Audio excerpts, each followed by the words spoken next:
apologize for the late start. Let's see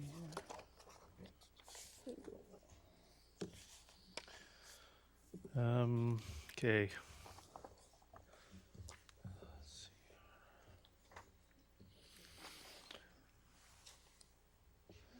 It's great to see everybody here today. I'm going to call the regular meeting of Township Council for Monday, June 12th to order.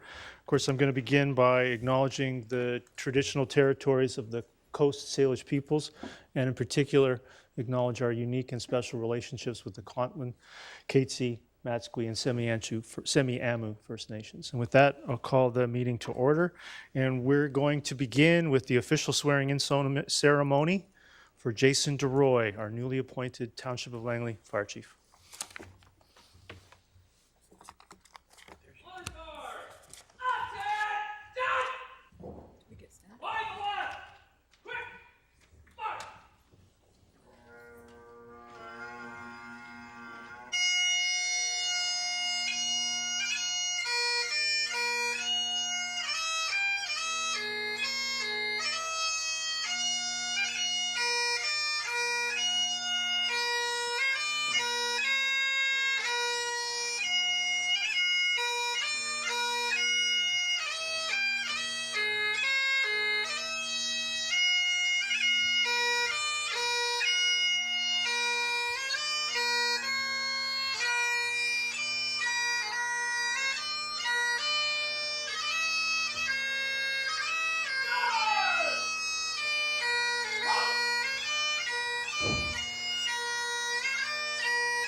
Is it on? Can people hear me?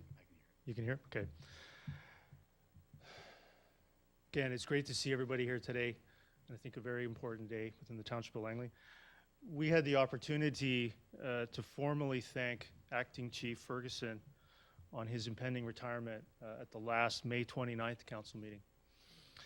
I just wanted to say once again, on behalf of the Township of Langley Council and residents, to thank you for your 41 years of dedicated service to the Township of Langley Fire Department. The Township of Langley Fire Department and community it serves are grateful for your contributions and commitment.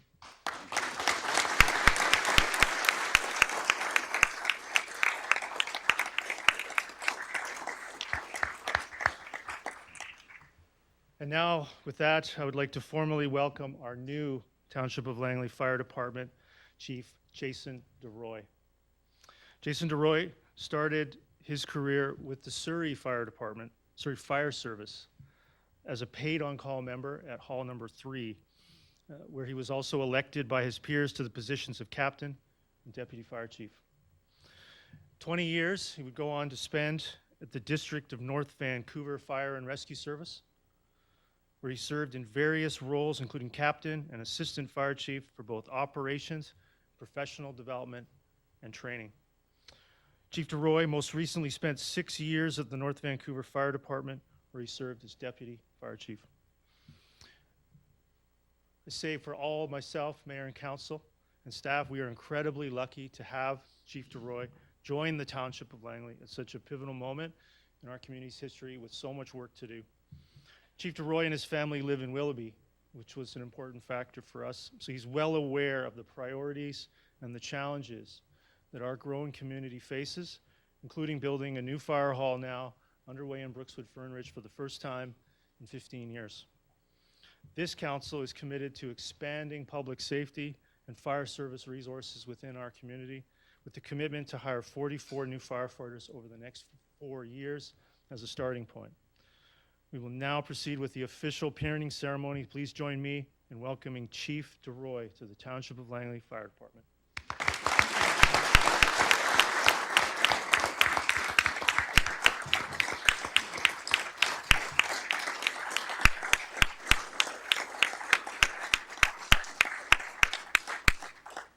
I have the immense pleasure and honor as the mayor here to pin these on Chief DeRoy's lapels. And I can tell you the greatest nightmare of mine would be to drop them on the floor or have the little pieces roll. So I'm going to do my very best, and I'm going to take my time to do this properly.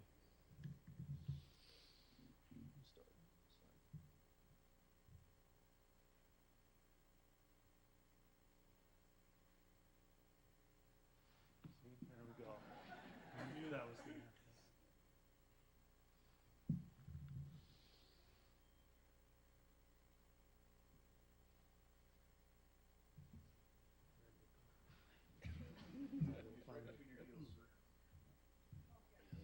Do you see it?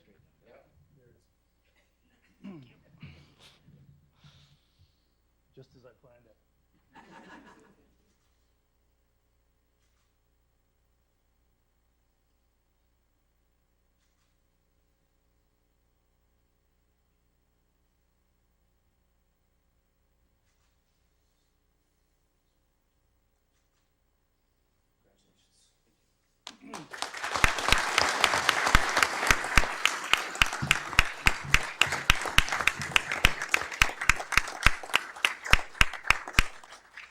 Now we'll leave it to Chief Ferguson, Assistant Deputy Chief, Interim Fire Chief Bruce Ferguson to say a few words. Go ahead. Thank you. Thank you.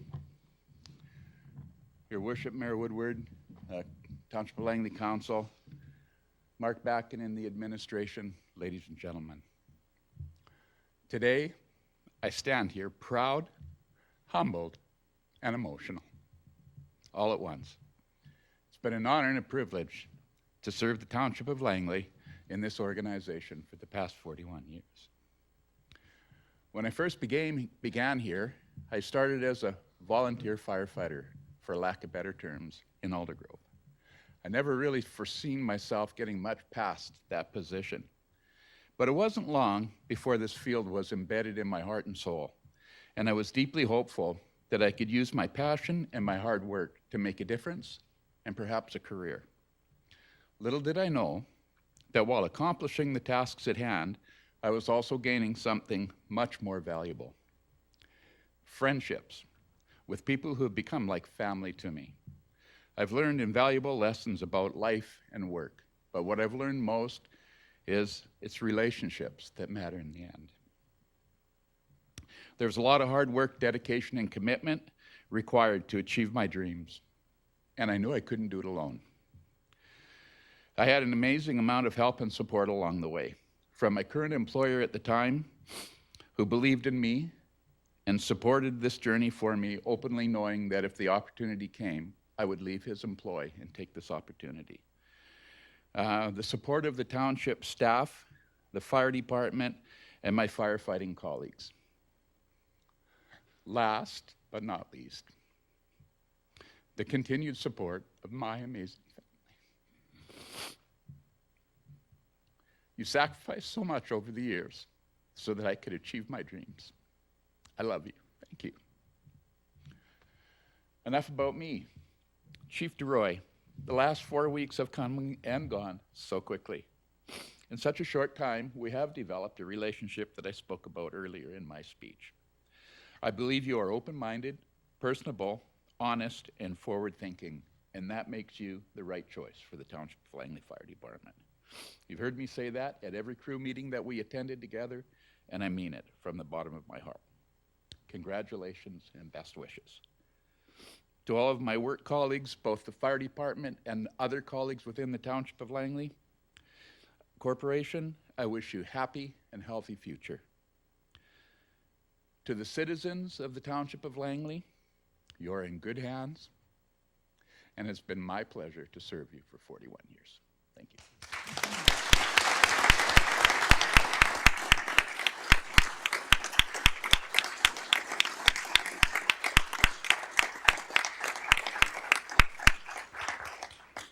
Thank you, Chief Ferguson. Your Worship and members of council, it's an honor and a privilege to stand before you today as Fire Chief for the Township of Langley Fire Department. I'm humbled to represent such a dedicated and talented team who every day serve our community with pride, integrity, compassion, and professionalism. This is a wonderful opportunity to serve the community my family and I call home. It is my belief, it is my responsibility to ensure our organization is equipped and prepared to meet the present and future public safety needs of the community. We have seen unprecedented growth in our community, and with that growth comes an increased demand for emergency services.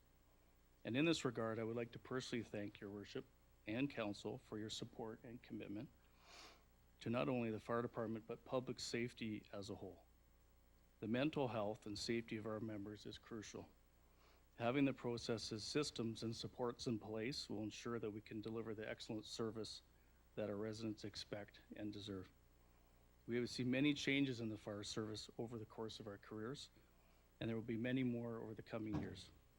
We must remain agile, resilient, while at the same time embrace change. Through training and education, and with the use of technology and innovation, we'll prepare our members for the current and future demands as a fire department. As we move into the future, I will be striving to support a cohesive team that is working together to meet common goals. In closing, I would like to thank the members of Local 4550 Honor Guard for being a part of this special occasion, and also one member from Local 296 Honor Guard, North Vancouver City. I'd also like to thank the entire fire department for being so welcoming and making me feel like part of the family. I look forward to all the amazing work that we'll have the privilege of doing together. And thank you to the family, friends, and colleagues that are also with us today. To Chief Ferguson, I personally thank you for your years of dedicated service to the community and to the Township of Langley Fire Department. I've thoroughly enjoyed our time together, and I hope that you have a happy, healthy, and wonderful retirement. Thank you.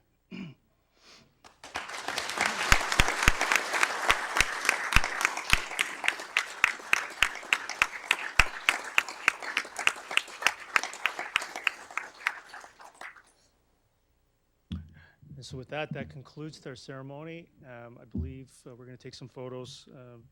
Not sure if the honor guard proceeds out now or after the photos. After the photos? Okay, so then we'll proceed to take some photos. Thank you again. It's been an immense pleasure as a relatively new mayor to be in a small part in the process to select our new fire chief. And I can't wait to work with you and your staff and your management team with mayor and council to get a lot done over the next 4 to 8 years. Thank you very much. With that, get this out of the way, get some photos done. Thank you, Nick.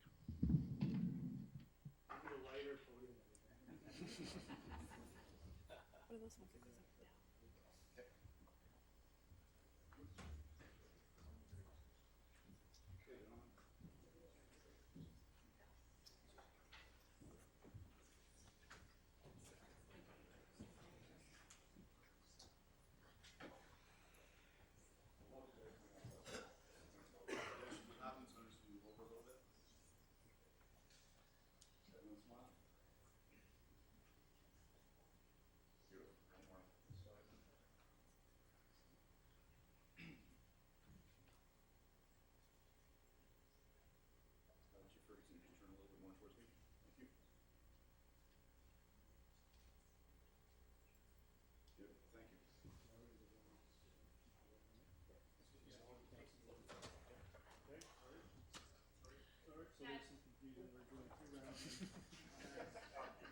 and down?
By the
Okay. Ms. Bauer, I think with that, we'll get back underway. Get a motion, just like to get a motion to adopt the agenda as amended to include 2 additional delegations and remove item J1 from the agenda. Ms. Bauer, did I capture all the changes that are required? Uh, Yes, I believe Those are so. the 3 I think that were required. So moved as amended, moved by Councillor Martin, seconded by Councillor Ferguson. Any other discussion on the agenda as amended? Let me see what J1 is first. Hold on. Okay. Oh, all right, sure.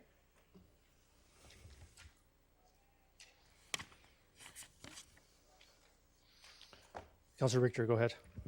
Yes, I'm just wondering why we're removing J1. Ms. Bauer, do you have an explanation for that? It did not meet with the legislated advertising requirements. It did not run, it has one more week to run.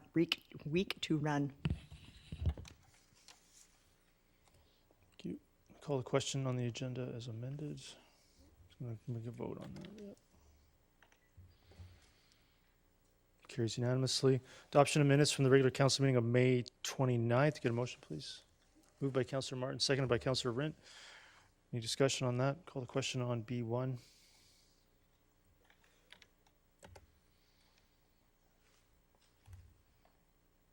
That carries with Councillor Richter opposed. Minutes from public hearing meeting, May 29th. Get a motion to adopt the minutes of public hearing. Moved by Councillor Martin, seconded by Councillor Rint. Any discussion on B2? Seeing none, call the question on B2. That carries unanimously.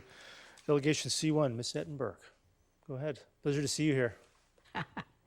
Thank you so much, Your Worship. And it's great to see all the councillors again. So many new faces. It's exciting. I see a lot of changes for the township coming up, I hope. We're very pleased to be here. We'd like to tell you a little bit about our society. For those of you who don't know us, Val, can you change the slide, please? And Langley Possibilities has been around for the last 13 years and helping people living with disabilities. We are a nonprofit and volunteer-supported agency, and we improve the life of people living with disabilities. And our main goal is that we believe in an acronym idea: inclusion, diversity, equity, and accessibility. Next. I just thought it was interesting to see the fire department here because the first picture here of our wheelchair obstacle course, which we do with Try On a Disability, was a competition between the fire department and the police. And the fire department won, so it's too bad they left the room. But, so 2 of our programs that we have are the PAD program, which is personal assistive devices, in which people donate used equipment like wheelchairs, scooters, what have you.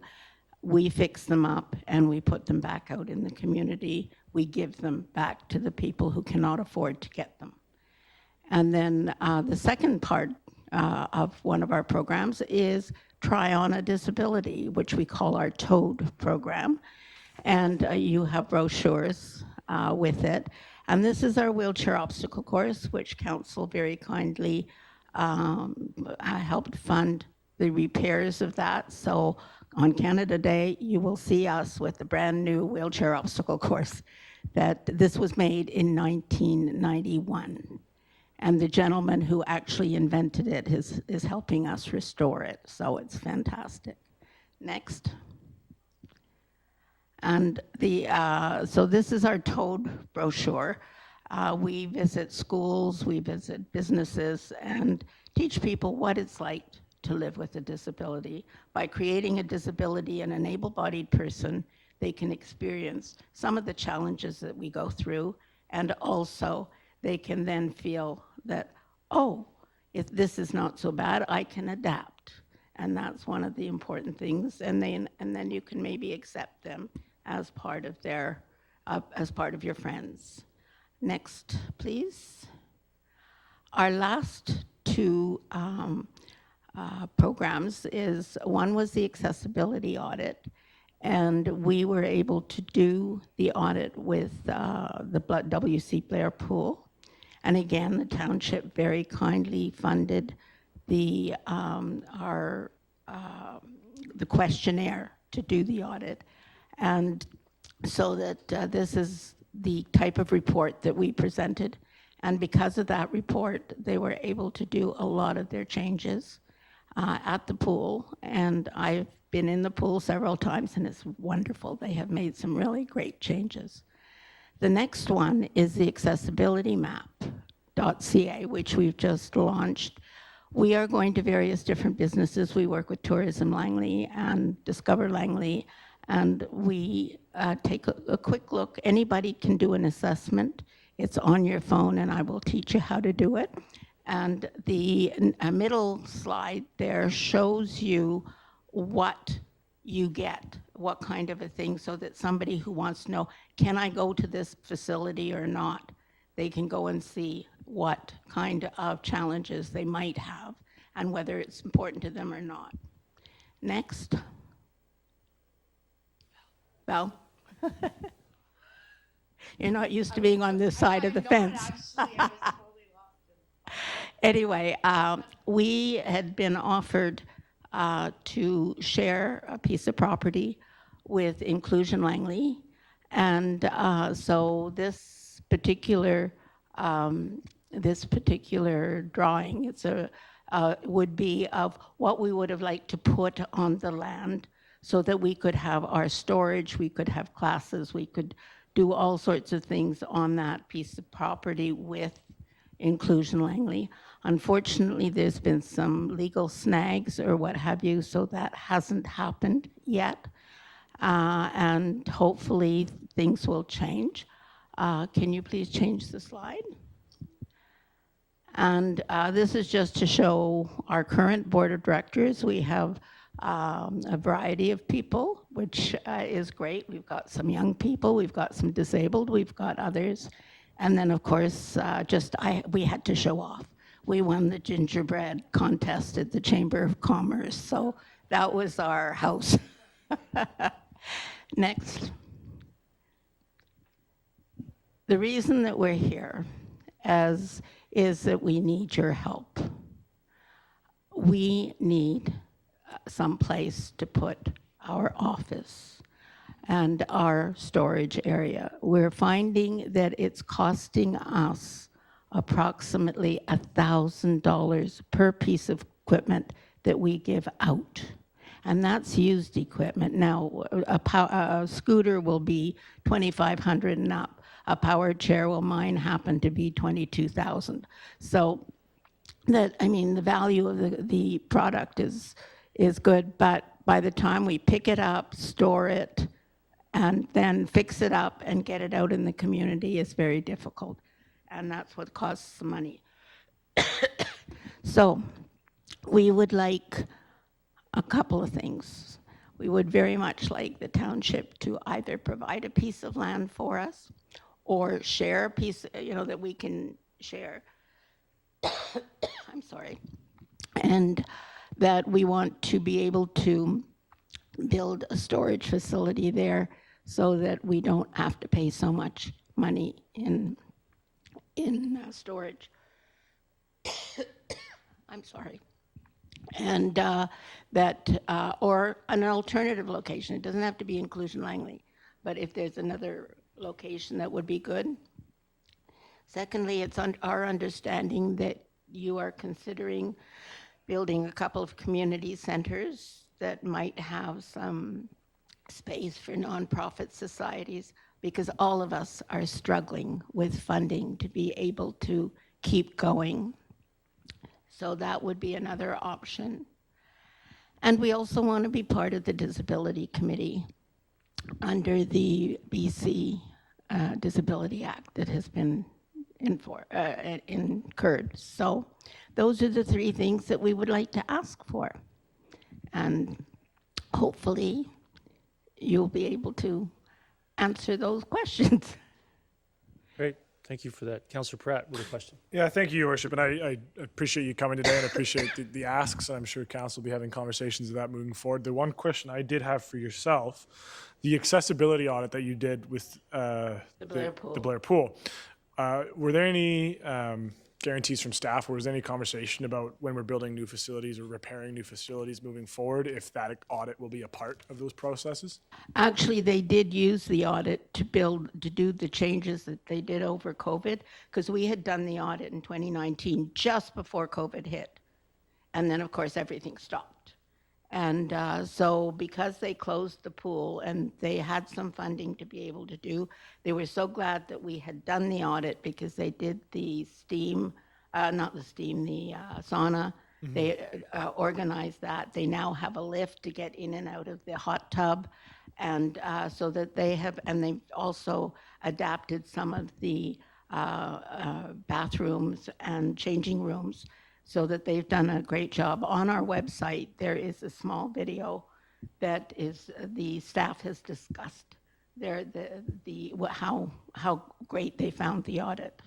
So it sounds like when we're repairing future facilities, we should be definitely including the accessibility audit if we haven't planned so already. So appreciate that. The one concern I would say, because our audit is not according to code, because in our opinion, and when you're driving around in a wheelchair or anything like that, you will find that code is totally inadequate. So, but ours is more under common sense. Like, put a $5 handle on the bathroom door so you can get the door open without having to try to, sort of hold on to that little switch to get the door open, or things like that, or put the towel rack and the soap dispenser right beside the sink, rather than on the mirror that you can't reach, and the towel rack on the wall, far wall. So those are the kind of things that we look at as more common sense type. But if you, because the thing is, if you do it according to code too, it is very expensive. So this is, just so that you are aware, we'd love to come in, and maybe a combination of both would be perfect. Thank you. Thank you. Councillor Ferguson. Oh, Zasha, Mrs. Edinburgh, appreciate you coming, seen you for years. I've seen you've recruited former Mayor Van Vandenbroek to help you out. You're very We good look for good people. very good with those slides, former mayor. I did want to ask you, I know that we didn't win the gingerbread, but you guys had a good job at the chamber Christmas party. I wanted to ask you some things. I guess we could have to ask our staff to work as best we can. I guess you're looking for a safe site, a transit-oriented site. Are there some other things that you would be looking for as well for a site? Well, what we're looking, it needs to be flat. Mm-hmm. So because of wheelchairs and that type of thing. And we were looking at putting a modular building on it, so that if it's for a temporary time, then we can move it to somewhere else. So that's what we would be looking for. The site at Inclusion Langley was ideal, but there seems, as I said, some legal issues with it, and it doesn't seem to have resolved itself yet. But the other thing is, there are a lot of organizations who we could share a site. Mm-hmm. And that's what I would rather see. And then we could have even a festival on the site, celebrating everything, is the way I Thank you very much for coming, Zasha. I appreciate that. Councillor Bailey. Thank you very much for coming forward. I've got a fair amount. My mother was diagnosed with MS about 38 years ago. I just spent the last 2 days riding in some horrible weather to support MS, and we lived together for 23 years. Mm-hmm. So I understand as her progression went from walker to wheelchair. So I've had exposure to some of the little things that supposedly are little things, but they're really big things. And when I was playing junior as a young man, I ran into a young fellow with spina bifida. And over the course of a year, we played them 8 times in hockey. Now, this is a junior hockey team, right? Yeah, we lost 7 out of 8. Fantastic. And those little guys, and the one game we won, the next game they beat the living. Self-censor here. They beat us badly. Let me put it that way, physically and on the scoreboard. So anything I can do to help. Thank you very much for coming. If I can add something to that, I was curling in Kelowna, and we were one disabled curling team, and so we were all with sticks and what have you. And I would get ready to go on the ice, and then the able-bodied team would say, "What ice number are you on?" So I would say, and they go, "Phew." And I thought, what's that for? So, we don't want to play you. You're too good. Because, of course, they sweep to get the rock in. We have to be exactly accurate. So I can appreciate that. And I've done sledge hockey too. You want a horrible ab workout?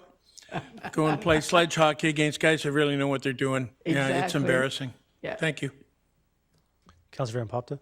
Yeah, thanks for coming. Just to take it, I had a very similar question to Councillor Pratt in regards to your audits and things like that. Coming up with these new facilities and knowing that, we do have code and ADA requirements and stuff like that, there are obviously definitely some, things that we could do better and above and beyond. Yeah. Do you have the technical capability of looking at drawings? So before something is even built, can you look at drawings and know if we've got door swing, can you look at those details, or is that something we should go through a consultant on? We can look through some of them. I mean, we're not trained or what have you, but certainly we could look through some of them and picture how it is. Like, for example, Murrayville Hall invited us to come and sort of see what we could do with their facility. And we sort of came in, and I went into the washroom, and I'm looking at it, and I opened the bathroom door, got in, and I said, "Okay, what's going to happen now?" And she looked at me and said, "Oh, but you can't get to the toilet." Mm-hmm. And I said, "That's right. The door is between me and the toilet." Yeah. So I said, the simple solution is have the door turn out. Yeah. So that way I can get in and transfer. Yeah. So that's the kind of thing we can do. But as far as measurements, we'd like to catch those on Rick the... Hansen Foundation does a great Do they? audit. Yes, they do. So they can do more of a technical They looking can at do it to that, go above and they beyond. They are all trained. They've gone to, they've got certificates in doing that as well. Okay, perfect, because that's something that, we had some earlier discussions that I want to make sure that we're building things to the best, beyond code when it comes to turn radiuses and, little things like reach items. We might meet code, but that doesn't mean it actually reaches and meets your, your requirements. Like, for example, I went to a washroom that had been built for that, and the washroom was perfect in size. The only thing is they put the toilet in the middle of the room, so you couldn't go on either side to do a side-to-side transfer. Yeah. So it's those kind of things, the logical things that seem to get forgotten. Yeah, and you don't want to do those after we've built it. So if we can catch those things at the drawing stage, that would be really helpful. So you're saying that the Hansen Foundation does stuff like that? Well, I don't know that they would. They would give you an assessment of what needs to be done code-wise. Oh, we could give you the common sense aspect to that. Okay, perfect. Thank you. Councilor Kunst? Yeah, Zosha, it's so nice to see you here. For someone that spends most of your life in a wheelchair, you are everywhere. You curl. I mean, it's inspiring. So anyway, I just wanted to say that. But also, has the Inclusion Langley site been exhausted? Has that option been exhausted? I haven't heard, because it's something that the township is dealing with, and I've never heard back as to what the results are. Okay, so we need to get to the bottom of that, is what I'm hearing. Also, have you applied for a Township of Langley community grant? Is that something? Yes. Okay, good. And you have given us the grant this year for $2,500 to finish the repairs on our wheelchair obstacle course. So it's a capital grant or a operating? No, it's not a capital Not a grant. capital. It's a community grant. Yeah. Okay. Yeah, and I, maybe through your worship to staff, do we know when the disability committee is going to be operating? Do I we haven't know? heard. Mr. Bracken, do we have an update on the timing of when that may be going? I don't have it, so we'll have to actually get back to you. Sorry. Okay, so I'm sure they'll be reaching out to you. Yeah. Can I make a suggestion which might be a little heretical? Go ahead. Would it be possible to have a disability committee of both the township and the city together, that to be able to have, because what happens, it's the same people that are being invited to all the committees. So we're spending a lot of time in committee work and not doing what we're sort of here for. And so if we had one that both could pull on, that to me would make a lot of sense. Well, But- if it's for you to save you time, Zosh, I'm sure we can look at that. Yeah, appreciate that suggestion. Yeah. Mr. Bracken, you'll take that under advisement, and maybe that makes sense if the committees are largely the same people. Appreciate that suggestion very much. Councillor Kunz, do you have anything else? Yeah, no, that's everything. Thanks for coming. Thank you. I still remember when you and I talked about the inadequacy of accessible Langley? parking stalls. Well, the inadequacy of Fort Langley, not quite, but the inadequacy of accessible parking stalls, Oh, yes. not only on public streets where we have some that maybe aren't designed for it, but we paint a nice accessible symbol on the street, but also even on private property where even if they meet the code, they're not large enough for everyday use, especially way architects are combining the side space to be shared between multiple stalls. So that's something that's still on my list to follow up from the Vancouver trial that you mentioned to me Great. about a year ago. Still on my list. Thank you. Thank you very much for coming here today as well, if there's nothing else. Thank you very much. The next delegation from Ms. Rigi, please come forward.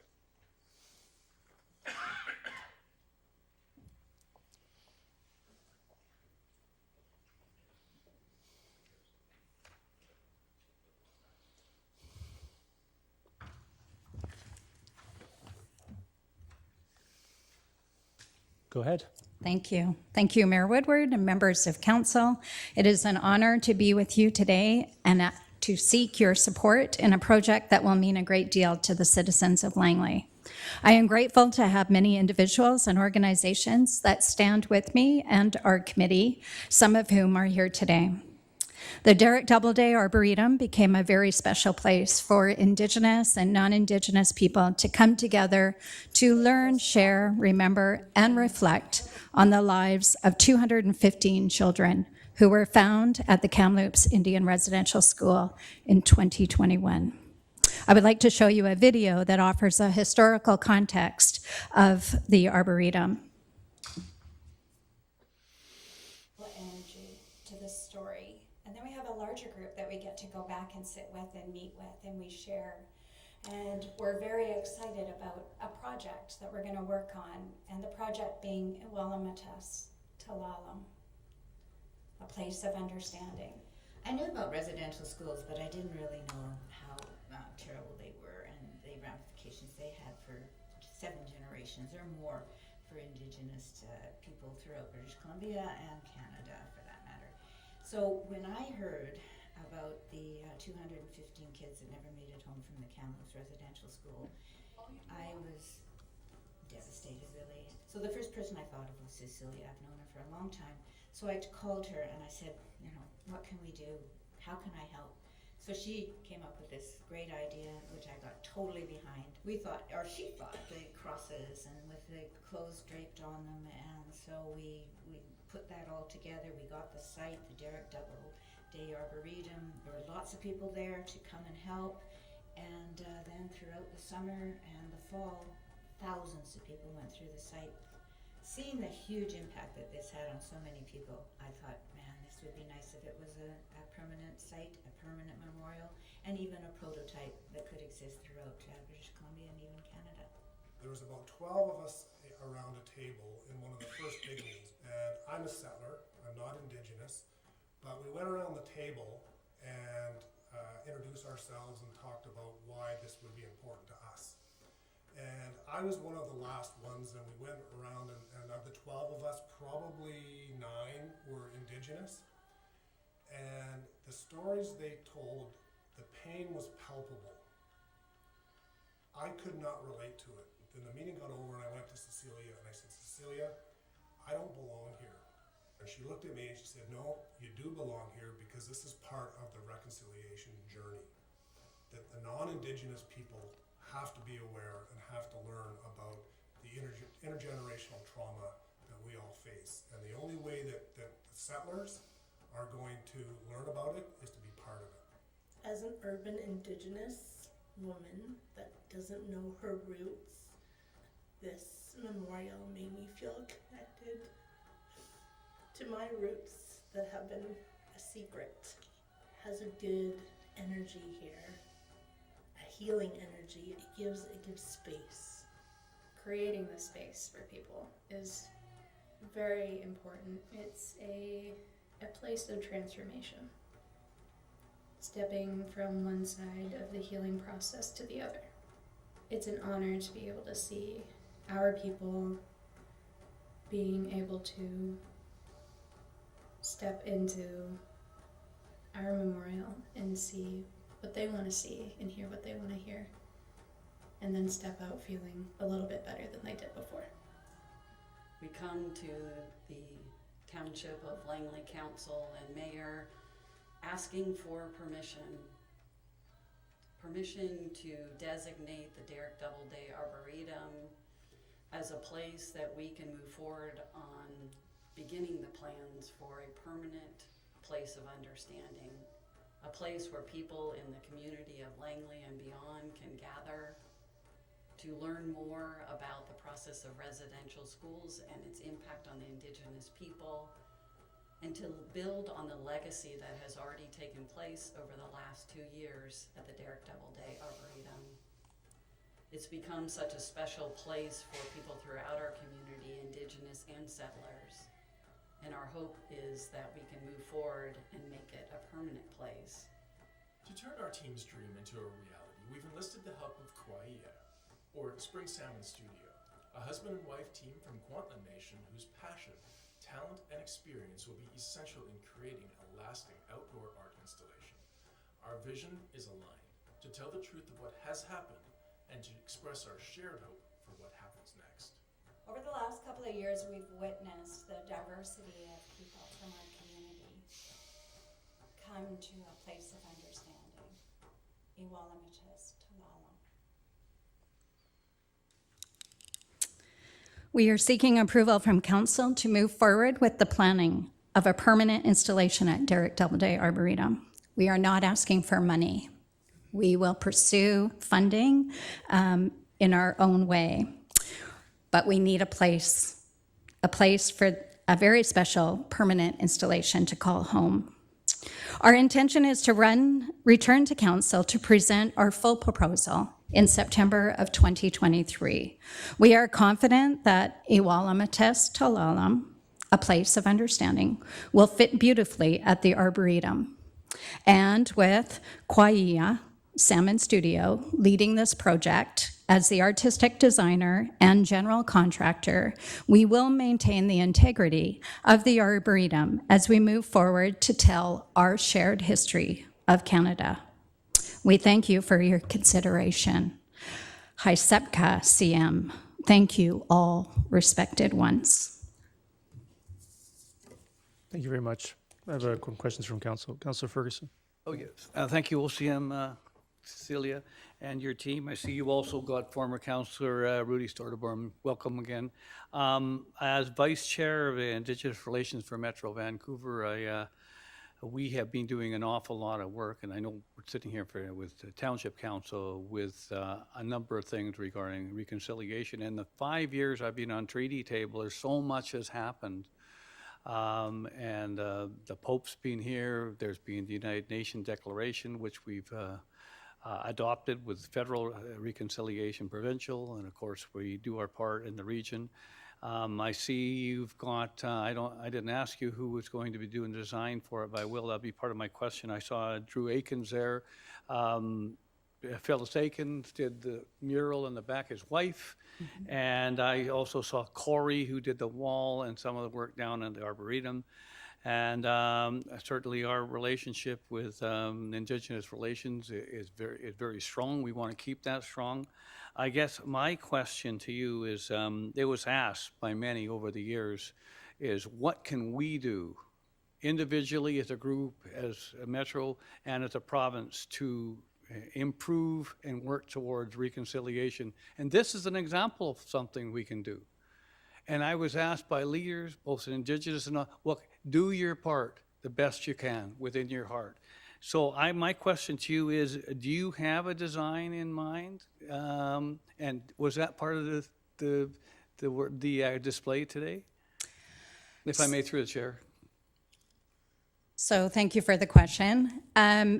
We have an idea. It is such sacred work that we're doing that until we have a place where we know that this can land, then we're going to come up with an artistic design that will fit that place. But to do something in advance and then just put it there takes away from what I believe the integrity of the story. Mm-hmm. So we will work on that design. We'll come back in September with Drew Atkins and Phyllis Atkins to present the final approval for council. But for now, even just to apply for grants, we need to be able to say we have a place. And so that's what we're looking for, is a place that we can move forward. Thank you very much. Thank you. And yes, it's a loaded question about what we can do as Canadians. And I think the first step is learning our history. And at that site, for the last 2 years, we've shared that history with our community.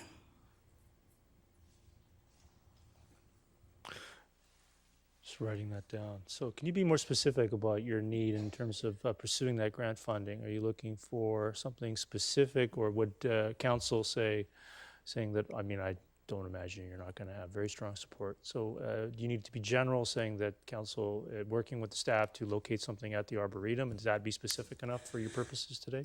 Yeah, I mean, I think we have the support, or I know we have the support of the ABSL, and so we'll work with them to ensure that we're maintaining the integrity of what already is there. So, you know, I understand the process is that council will give approval, and then we can continue that conversation, that working relationship with ABSL and our community members. Do you have an idea of how much land area you're looking for? See if you've gotten that far. So I don't know I don't. Okay. Where we had the crosses at the site, we're looking at that space is where we would love to be able to showcase the installation. So as people are driving by the Fraser Highway, they'll see it and engage people to come in and stop in. So what are you thinking? 3 acres. Is that 3 acres? And then in the back. Yeah, at the front. Okay, so we may want to maybe formalize it then, rather than try to do that today. We could look at getting the delegation for a staff report to provide some of those details to council for that endorsement process prior to our summer break. Okay. Okay. Thank you very much for your Thank you. delegation. Thank you for your time. Thank you. Next delegation, C3 from Mr. Doctor, I believe. Mr. Nar Kabar regarding cannabis in Brookswood. Or please come forward.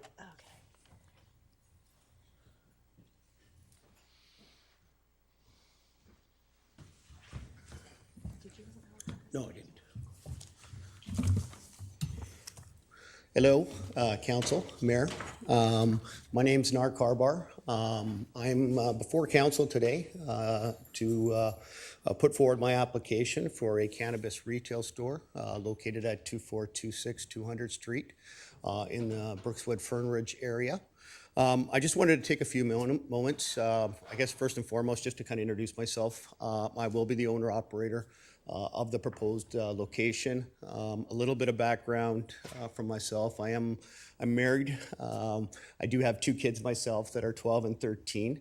And for the last 5+ years, me and my wife, who's a pharmacist, we've operated the pharmacy Langley, located in the Langley Mall. What we're looking to do is give folks, and we're hearing a lot more about this these days as well, with regards to CBD, cannabis. Some folks are looking for alternative therapies to manage their pain, in addition to insomnia is another one that comes to light. We do think there is room for another cannabis store, and one kind of at the other end of Langley versus being up at 200th, I think will be good for the community. And we'll be able to actually service all of South Langley from that location. We also do provide, as a cannabis store, we will be providing delivery. We are kind of actually already on Uber Eats in the Vancouver area. So I know that's pretty progressive for one of the first companies to do that. And my experience now, kind of as an operator, I've been in cannabis, I think, for now 3 years. And we successfully operate 2 stores in Vancouver and are looking to expand and looking obviously to get an approval in the Township of Langley. One of the things that we do for both our stores that we have in Vancouver is we've actually partnered with Work BC to take unemployed youth, meaning 19 and over, up to 30, get them to work full time. And so we will be looking to actually hire from the community, probably 10 to 12 folks that hopefully they'll build a career in cannabis. We've had some folks that have moved on to management roles and also into other opportunities. We do believe our location is a good location. It's set back from the road. It is a destination location, so folks will be visiting and probably exiting quickly thereafter. We will make sure that we're in compliance with all the LCRB regulations, which includes a pretty detailed security plan, which will require lighting, alarms, probably roll-top shutters, et cetera, just to make sure the location is safe. I think we're starting to see a lot of traffic at that gas station, which it just came in, and they've had a few gas wars so far. So we've been starting to get some questions from the development application that's on the board. But we haven't really heard a lot of significant concerns from anybody in the community, or I think from council in terms of our preliminary discussions. And so that's really all I had actually to say today. A few questions from council. Councilor Richter. Yes, thank you very much for coming and speaking with us today. I have a couple of questions here. Yeah. One of the concerns that I've had is once we made the decision to move into providing cannabis operation or cannabis locations, we haven't got a whole lot of data on demand versus supply. So we have 3 locations now in Langley. And as a councillor, I don't know, are the 3 locations doing well, or are they stressed right out because they can't handle the business? Like, what kind of demand statistics do you have relative to this location you're proposing? Yeah, so just on that, UEM, which is located in 88th Avenue and 200th Street, is the #1 store in the province and has been for some time. Based on others in the industry, obviously I don't have their individual information, but they probably have more than 500,000 customer interactions a year. So that's, almost 40,000. Okay, but where are those patients coming from, or those customers coming from? Are they coming from Surrey primarily, or are they coming from? I would actually think most of them would probably come from the township. Abbotsford has already legalized or is allowing cannabis.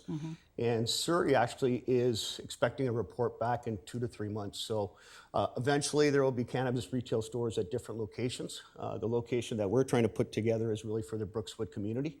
And we want to grow with the community as we open up. Okay, so where do you see your demand coming from? It's primarily from Brookswood Fernridge then? Yeah, Brookswood and Fernridge. The other concern that we had in our policy, and this was based on feedback that we got from the public, they don't want locations anywhere near public places where children would gather, be that schools, parks, playing fields, whatever. How far are you away from Horn Pit? When I look at the actual nearest elementary school, it's Glenwood Elementary, and it's 1.5 kilometers. That's not an exact measurement, but we are 7 times the buffer required within the policy. Okay, but how far are you away from Horn Pit? Horn Pit is at basically the corner of 24th and 200th as well. We would be in the new Centex gas station location. We actually face towards the IGA parking lot. Okay, so you're like kitty corner across the street. Yeah, yeah. Okay, and that will probably be a park. Okay, thank you.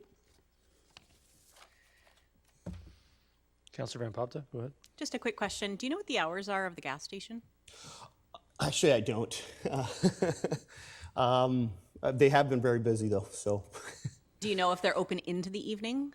I would assume so. Maybe not past 9 or 10 is what I would think. I've never been there actually that late at night, but I could get that answer to you if you require. What kind of hours are you proposing? For us, just looking at the demographics, maybe 10 to 8, 10 a.m. to 8 p.m. So we don't expect to be open there very late. Obviously, there's not a lot of traffic after a certain hour. Okay. Thank you. Councillor Kunst? Yeah, thanks. And thanks for reaching out earlier about, what your proposition was. Your store is going to be the old coffee mug restaurant. Yep. So that's got some historical, time that, I've lived in Langley for a long time, and yes, Coffee Mug has some, history there. But your signage on your store, what's that going to look like? Because I know people are, they just don't want it in their face. What are you proposing as far as signage? In terms of signage, we'll probably have obviously signage on 200th Street, probably not facing the IGA parking lot. And we'll ensure any signage is in conformance with township bylaws. Okay. But it won't be significant. It'll be hopefully done very classily. Right. And so the Coffee Mug is quite small. Are you guys going to expand that location, or is it going to be that site? I'm just trying to, what's the square footage of what you're proposing? The Coffee Mug actually has sat vacant now for, I think, 4+ years. Yeah. It's about 900 square feet, and that should be sufficient for us for our future there. Okay, so you're not going to expand it to be this massive location, and okay, thank you. Thank you. Councillor Pratt? Yeah, thank you, Your Worship. And just for the purposes of council's information, that gas station's open 6 a.m. to 10 p.m. So I believe, based on what you told us, you'll be open after and closed before the gas station. Yeah. Okay, thank you. Councillor Van Popta? Oh, sorry. I just had a complete brain malfunction there. Sorry. I had it. I didn't write it down. Okay, well, it happens to everyone. Thank you for your delegation. I see no more questions. I did have one question. You mentioned delivery, which I find interesting. I've been pretty consistent and open that we are approving, through various council votes last term, 3 cannabis locations throughout the Township of Langley, while the City of Surrey has done 0 and the City of Langley has done 0. So are we seeing demand at something like UEM because 500,000 people do not have a municipality that has granted them a cannabis location? I think, specifically to UEM and its actual location being, kind of in the middle of the valley, right off the highway, that's obviously driven their numbers quite a bit higher. From my standpoint, over the longer term, so we're kind of planning out 10, 20 years, we obviously see some development happening in Brookswood.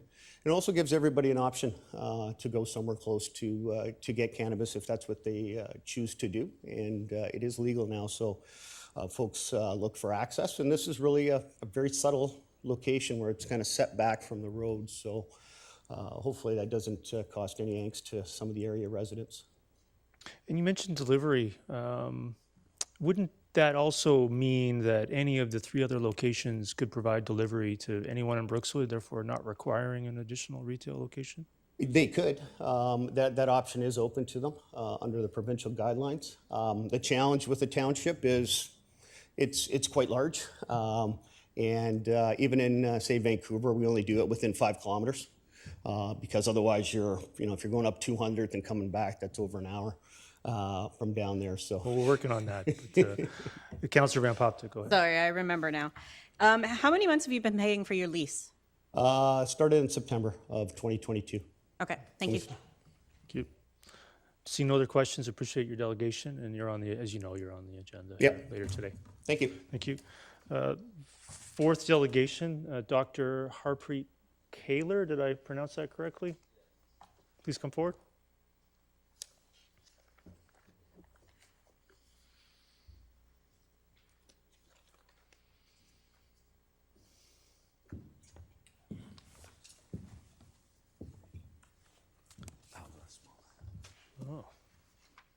handouts.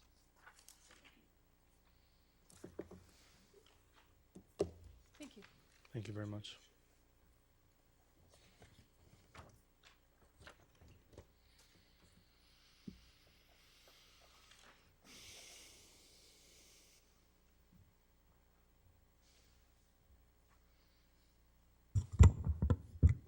Great. Please go ahead. Your Worship, Member of Council, thank you for allowing me to speak here today. I have here with me my principal architect, Mr. Doug. Yeah, we should get your name and Yes. and neighborhood for the Yes, record. if you could. yes. Yeah. My name is Dr. Harpreet Kalair, and I'm here today with my principal architect, Mr. Doug Johnson. Great. Again, thank you for allowing me, giving me this opportunity to speak here today. My name is Dr. Harpreet Kalair. I have been a family physician for the last 16 years.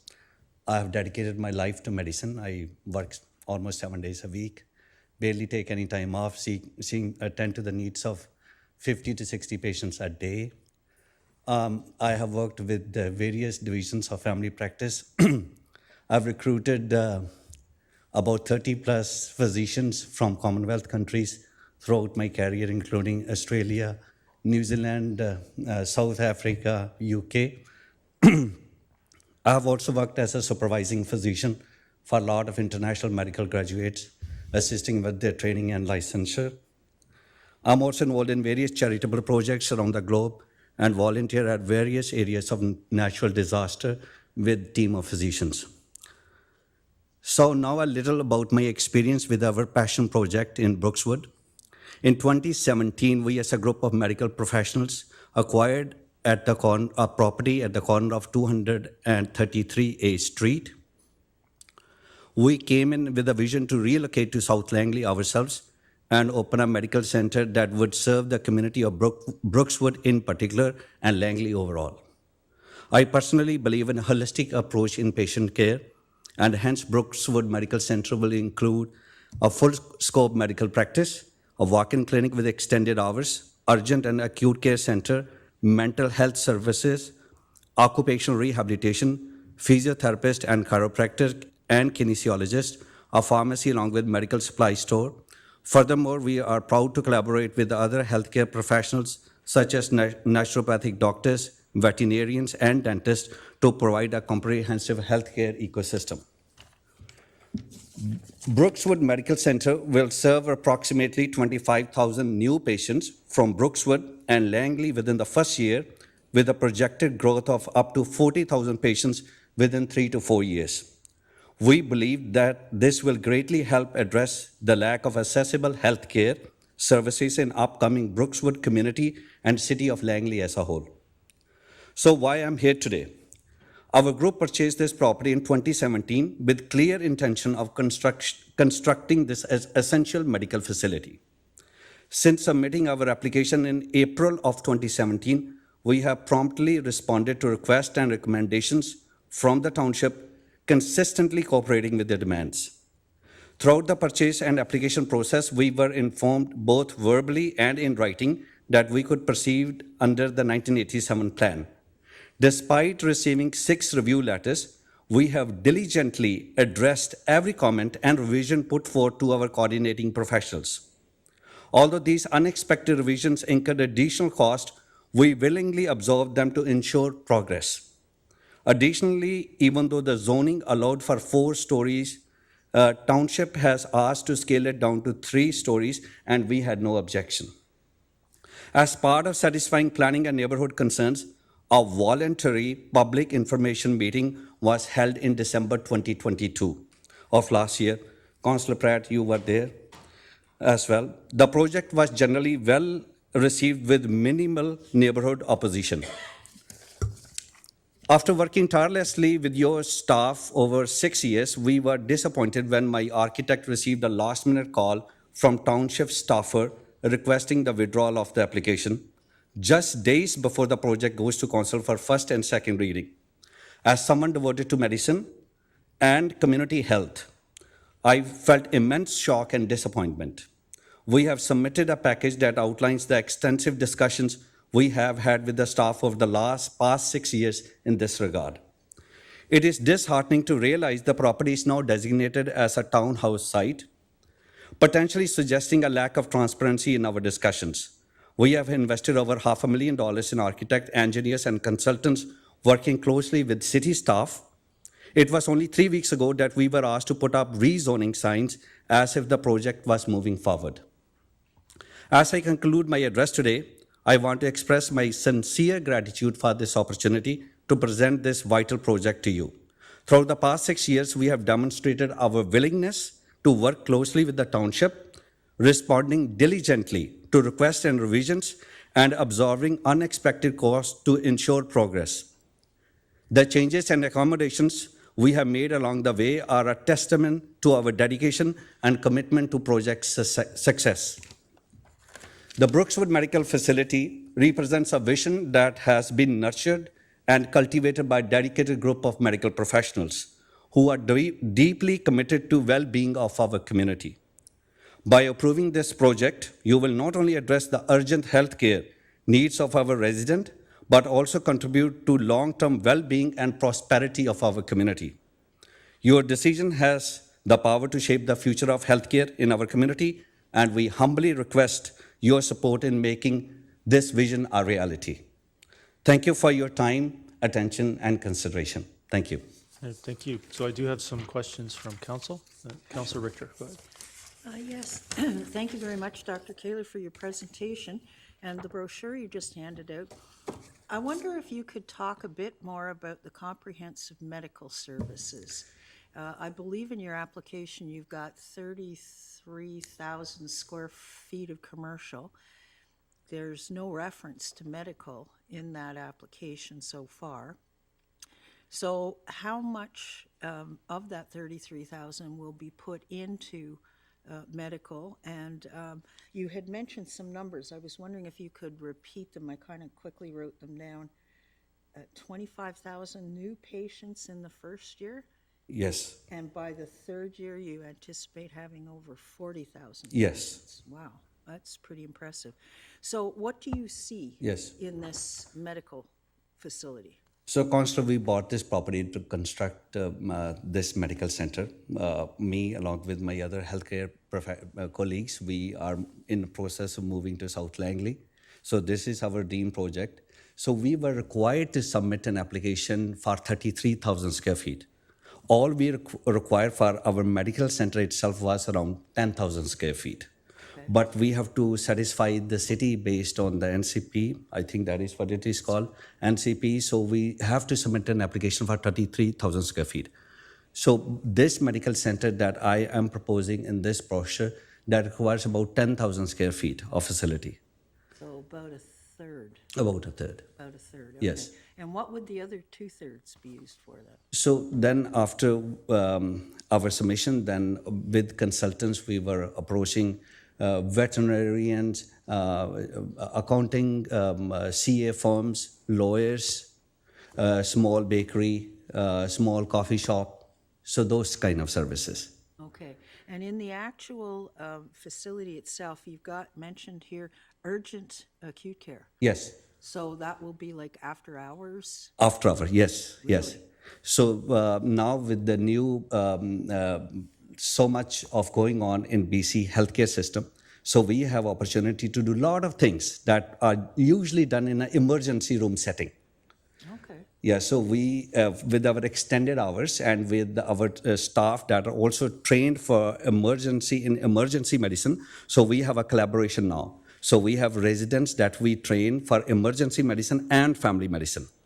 So they can work in our facility, and they, being a part of this facility, they will expedite a lot of work that is usually done in ER. We can do plasters. Hopefully we can get an X-ray machine, simple machines, simple procedures that will offload a lot of rush and wait time in emergency rooms. Okay, and in this urgent care, would people be able to access it, or would they have to be patients of the family practice?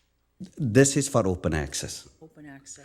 But the number 25,000 new patients, that will be new patients from Brookswood and Langley overall, right? Okay. So all the physicians are very hardworking. They work extended hours. So most of our young grads are ready to work like 6 to 7 days. They're ready to work 7 to 7 in the evening. So we give them a lot of flexibility. So we all have a very beautiful model where we can all work extended hours. We can take a lot of load off emergencies. Usually it's emergency doctors who send those patients towards this acute care center, that this can be addressed at this center. So the triage can make a very good call in emergency rooms to send these patients over to us. Okay. Yes. But they could also just walk in if They can also walk in, yes, Okay. yes. And yes. how many doctors have you got secured and signed to go ahead with So this? we have 6 on board, Councillor. Throughout the 6 years of tireless going back and forth, I have lost few, I have gained few. Okay. But hopefully if this goes forward, we will have right from day one, 6 to 7 full-time physicians starting at this facility as family doctors. Wow. Yes. Okay. Yes. Well, thank you very much for your presentation. Thank you. Thank you. Thank you. Councillor Van Popta? Yeah, just going on a few of Councillor Richter's questions as well. So when I'm looking at the CRUs, how many of those units are you thinking? Is it just one unit that would be the facility? Overall, we need 10,000 square feet. I was told by my consultant that this leasehold improvements are will click in later on in the process. So we will have like about 3,500 square feet dedicated to family practice, about 1,500 to 2,000 dedicated to acute care and urgent care facility. And then we will have a component of walk-in clinic for another 1,000. And then we have mental health services there as well. Like we in all of our facilities, I believe that mental health is a vital component. So we have clinical counselors there that will occupy another 1,000. So lo and behold, around 10,000 will be fully dedicated towards this medical center. Okay. Yes. So how many of you talk about your partners? Yes. How many partners do you have, and how many of them are physicians? All of them are physicians. All of the, okay. Physicians, yes. And how many of partners, legal partners, do you have? Legal partners, we have these agreements of equity and profit sharing. So these are my legal partners. So they have this model of how things are done, like it's set up by our CA, right? Okay, so you don't know up front, like is it just you right now? Just me, I'm the face of this project. Has anybody else contributed financially? Yes, yes. And they're all doctors? All doctors, yes. Okay, and you can't tell me how many that is? Total of 6, some of them bailed out because it's been 6 years. Okay. And I'm worried many more will bail out. Yeah, right? I know. So the other question I have is that the province actually mandates the amount of patients you can see in a day. Is that correct? Yes.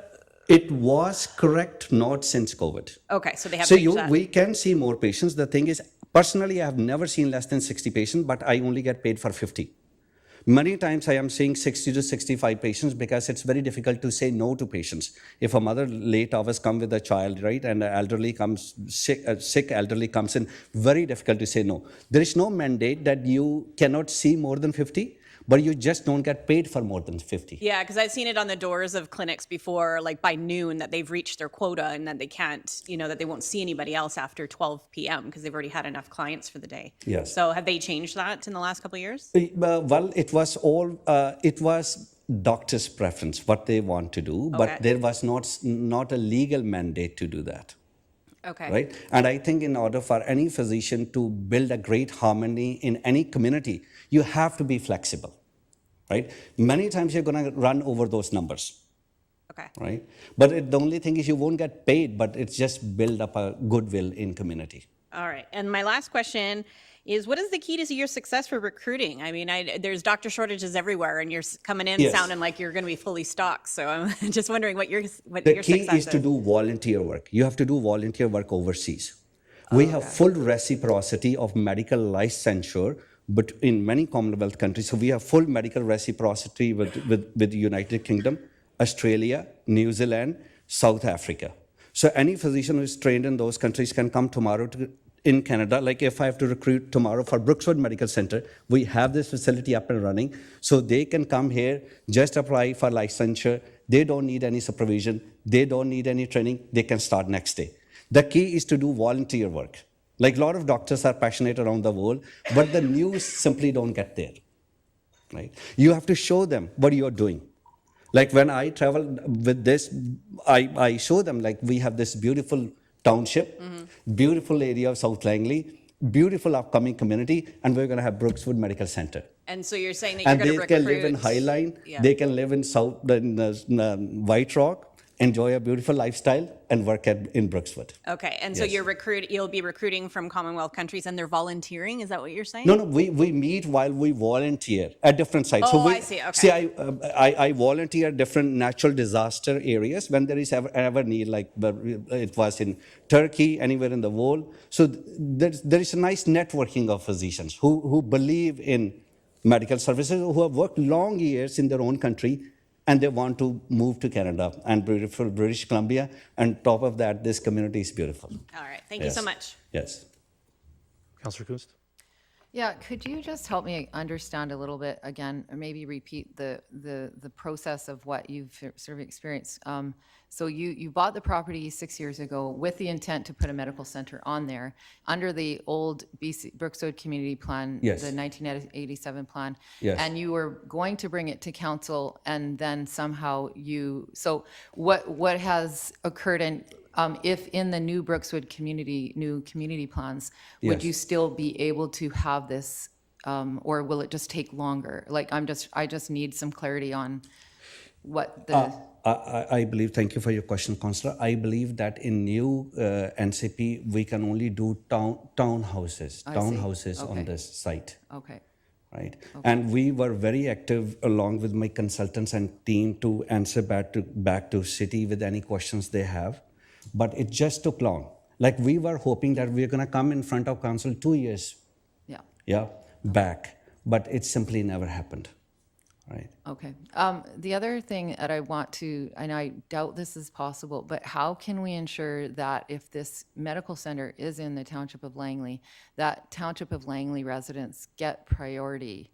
I know that's probably not possible, but I guess, there is such a shortage, and if we're sort of, going to help you do this somehow, or even, I don't know if it happens or not, but what does a medical center do when, you have probably, residents that live in Surrey that want to come, and we're just building out Brookswood, so we don't have that density yet, but we know that we'll need something like that. Yes. So, Councillor, all these doctors who will start in Brookswood area, they are not moving from practices nearby. So, anytime like when we start any medical center, we see a lot of walk-ins to start with. Okay. Lot of walk-ins. Okay. Then eventually it boils down to the same neighborhood, same area when we build up a family practice portfolio. So family practice usually take about 1 year for any physician to recruit about 1,500 to 2,000 patients, right? And the push with the new provincial push, it is always beneficial for a doctor to take on unattached patients. So an unattached patient is the key. Okay. Right. So that is why we were so excited about Brookswood because it's an upcoming community. New patients were moving, or they might be moving away from their family doctors. And a lot of patients in Langley or like any other city in BC need family doctors.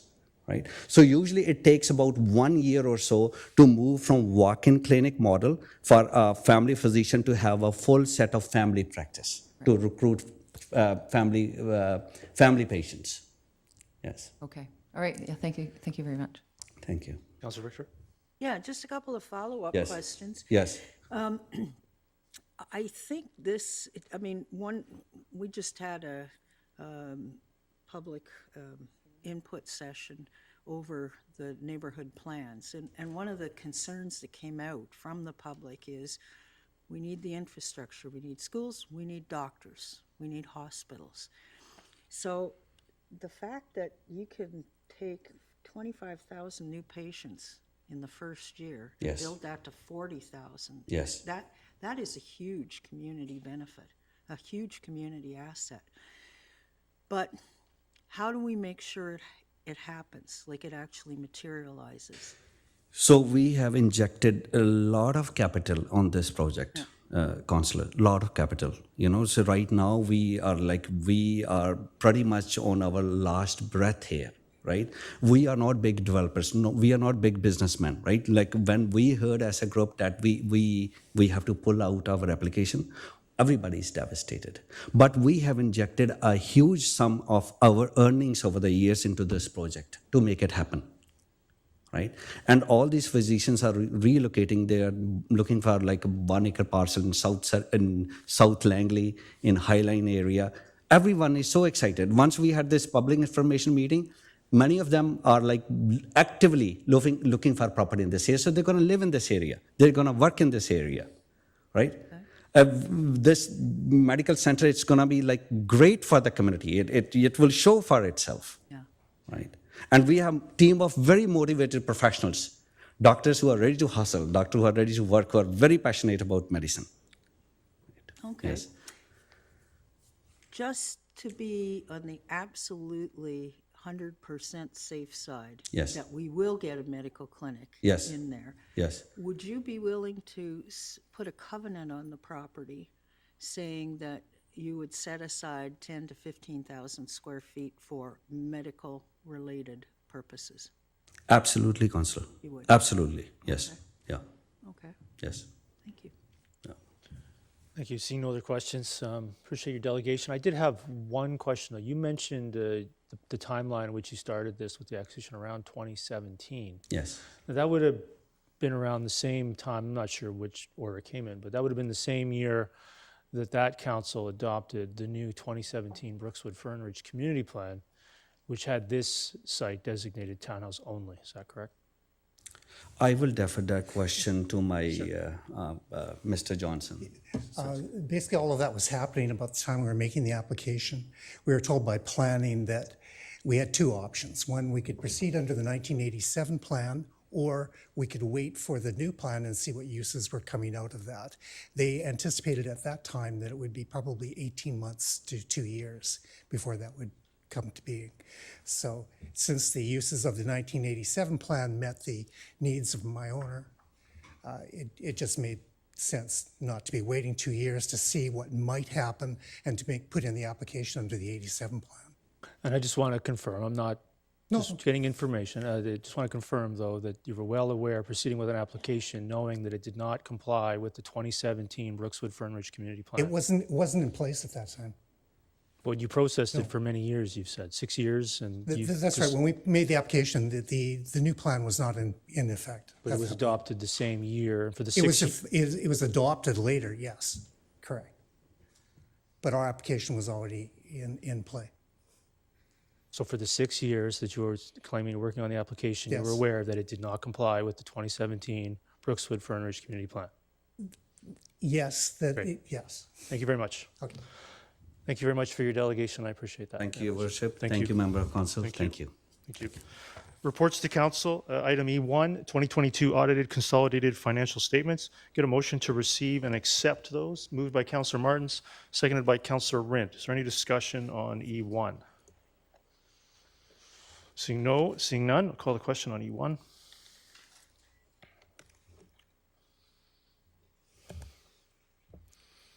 That carries unanimously.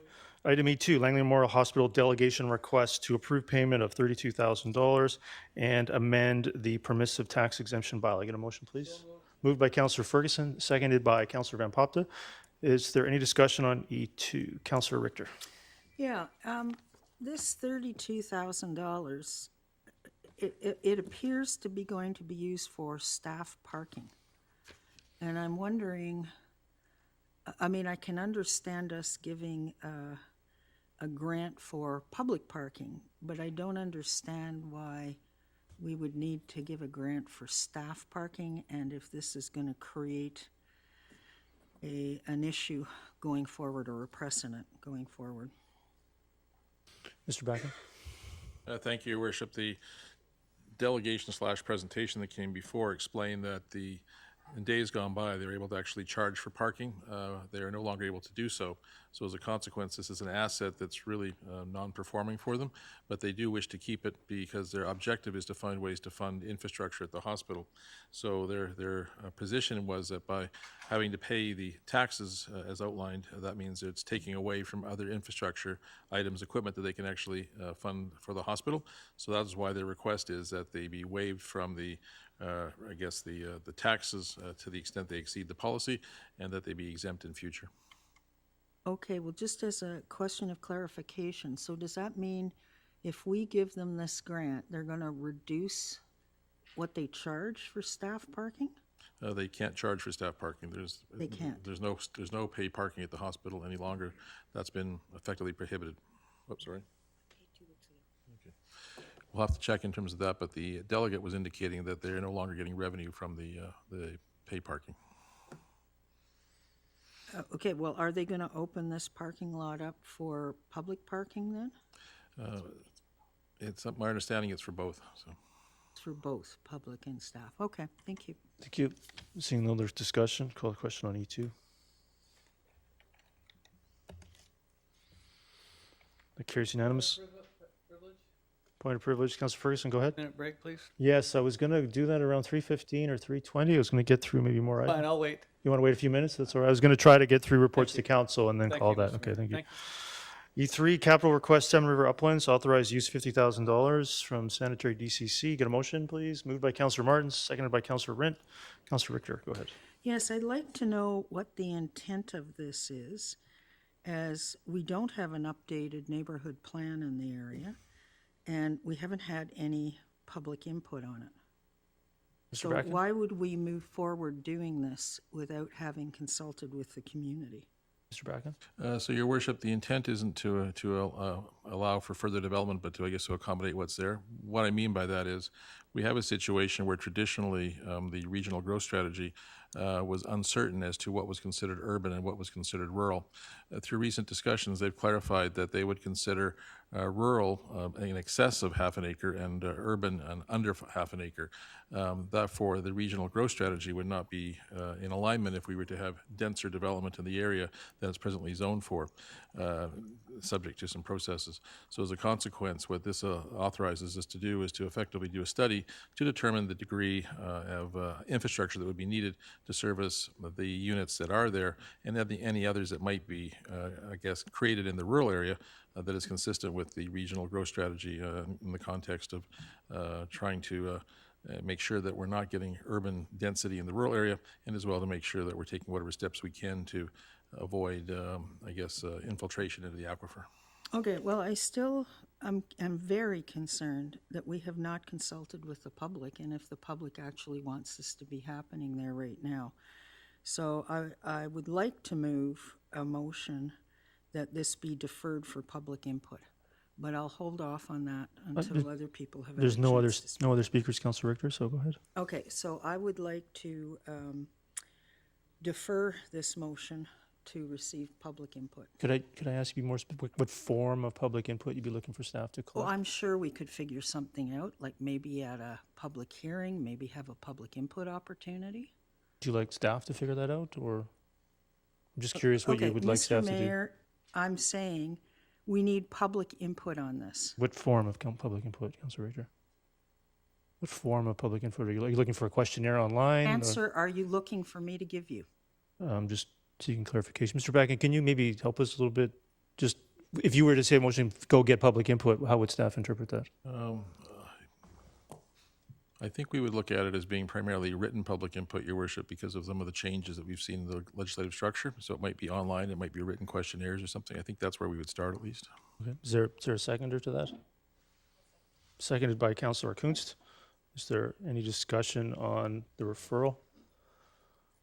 I look at the staff reports, there isn't any. I see the staff report here as a relatively minor expenditure from sanitary DCC fund and the water DCC fund for the creation of a plan. So to me, it would make sense to have a plan, as which this is a relatively minor funding request, to then consider public input for that, rather than see public input on the idea of making a plan to do what? A plan for where? A plan for this. This is what this authorization is seeking. So I think it sounds premature to me. I'll call the question on the referral.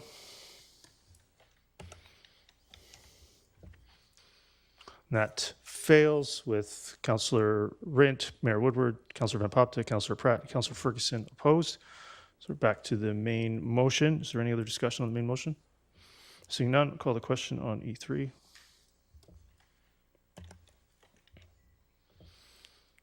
That carries with Councillor Richter opposed. Item E4, capital request for Fraser Valley Italo-Canadian Society for upgrades at the Langley Events Center. Can I get a motion, please? Moved by Councillor Pratt, seconded by Councillor Bailey. Is there any discussion on E4? Councillor Kuntz, go ahead. Yeah, I just, how much did the Fraser Valley Italian Canadian Society raise for this project? They said that they would raise matching funds. Yeah, so I believe that is no longer the case. Mr. Bracken, can you confirm? Mr. Winslade's probably more up to date on this than I am. Mr. Winslade? Correct, Your Worship. The original presentation from the society indicated that they were going to try to raise and/or get in-kind contributions for $125,000, and therefore requested council provide $125,000 in matching funds as a start to the project. But as is indicated in the report, there's a few challenges. Some of the contractors they're hoping to use are extremely busy in the market as it is right now. Don't have the time, and there's some rising costs that are related. So we'll still work with the society and try to achieve some savings in the project as we move forward, but the recommendation is that staff take the project on with the help of the society rather than turning it over all to them. Okay, yeah, no, I'm not opposed to that. I just mindful that we're kind of setting a precedent for when people come and want to partner and raise matching funds. And so I'm just wondering, do we even have a policy around this sort of thing, or do we need one? Just kind of throwing it out there. Is that a question? Sort of. Okay, so Mr. Bracken, do you wish to address that? Briefly, Sort of Your Worship. question? Go ahead. Some caution has to be exercised because the policy per se is really a discretion of council, done usually through the traditional budget process where we would give priority to those items that had matching funds where they impacted the community. I don't believe that's actually been expressed in terms of in a community matching policy. It's something that council interprets on a case-by-case basis to determine the need. So our budget process traditionally has been the process to vet those. Okay, so I'm not opposed. Obviously, I want to support the bocce courts, but I just wanted to make council aware that, you know, this is something that we see from time to time. That's all. Great, thank you. Councillor Richter. Yes, how many residents use this facility? Mr. Bracken?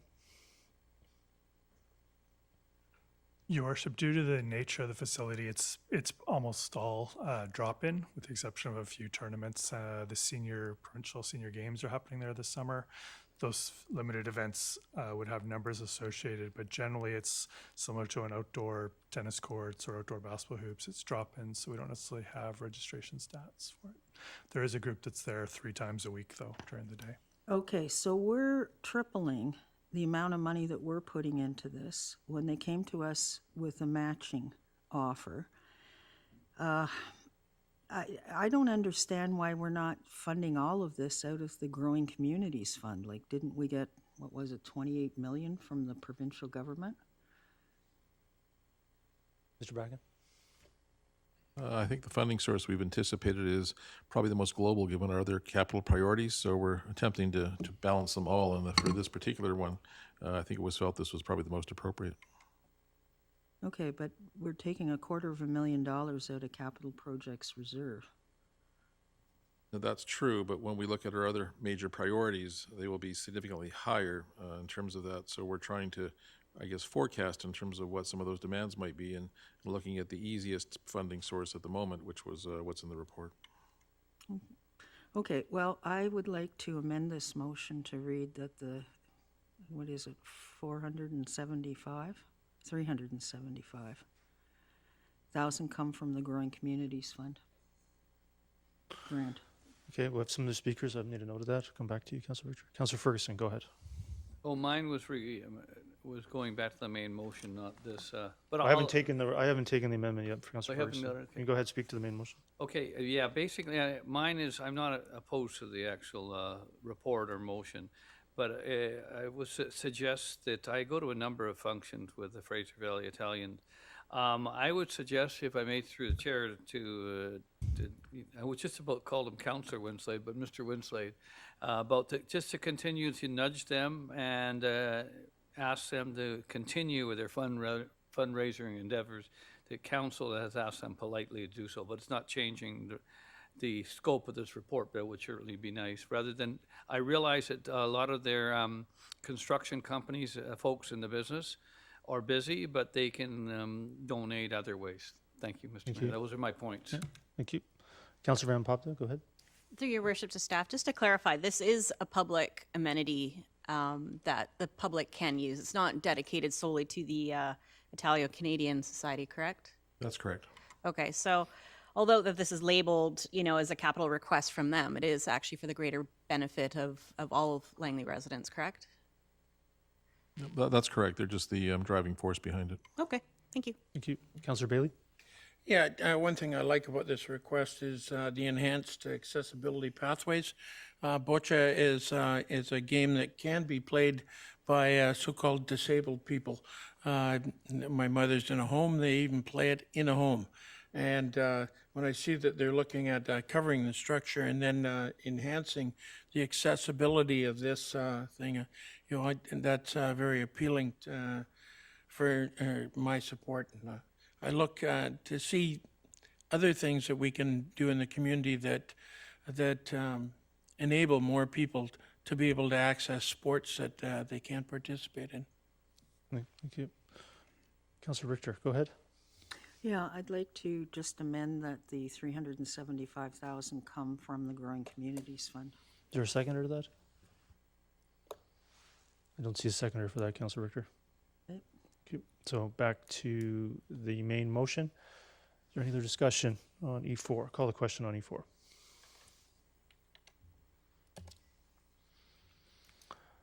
That carries with Councillor Richter opposed. So, Councillor Ferguson, I don't think we're going to get through all of these. It's now 3:20, so why don't we come back at 3:25? Thank you.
Okay, get back underway.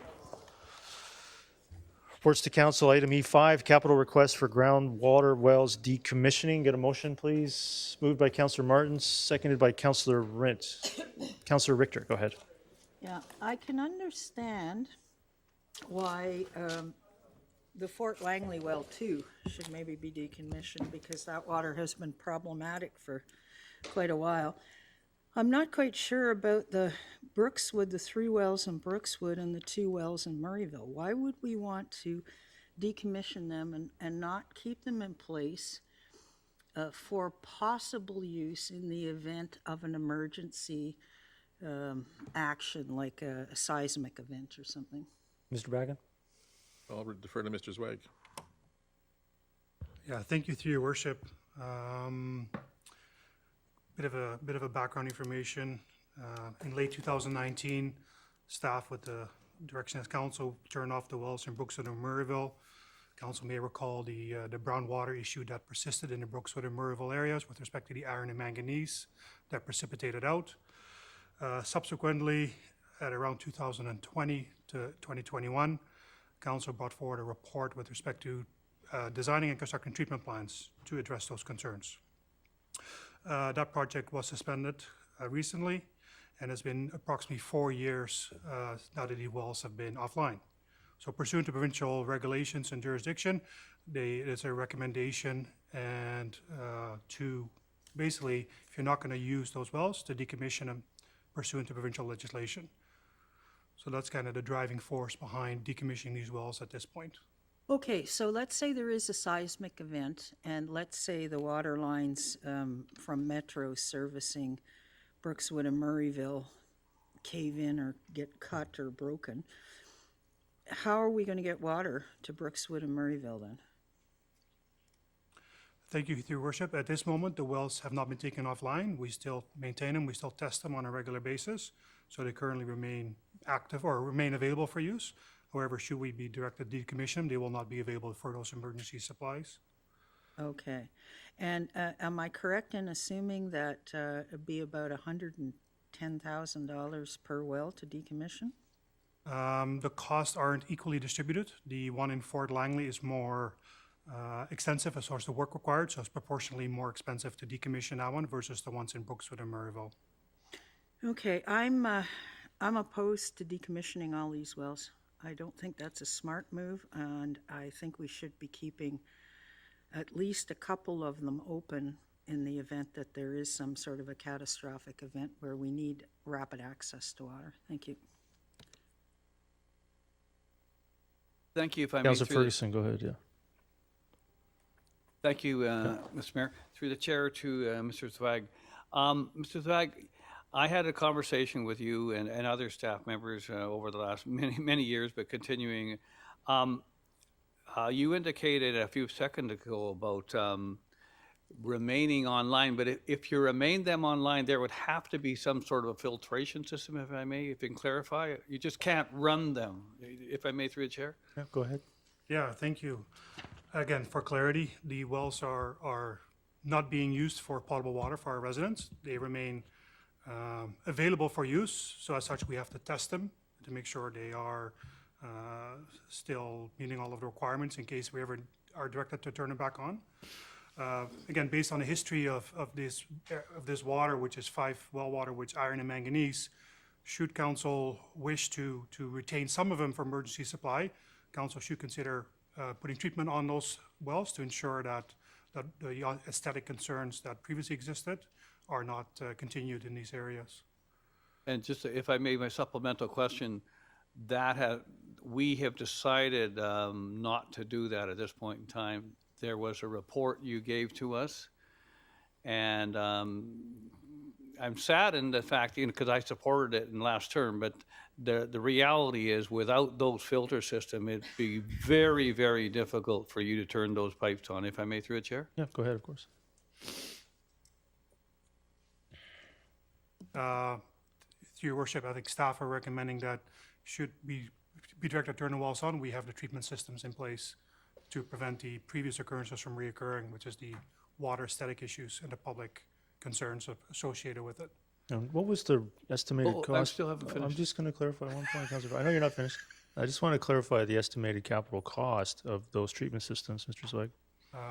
The 2021 dollars was $6 million for 3 treatment plants for the 5 wells. And then what would that be? Be an unknown amount, I believe, in 2023, 2024 construction dollars. Would that be fair? I think some reasonable cost But it hasn't gone escalation down. could be predicted. It would be Correct. millions more. Yeah.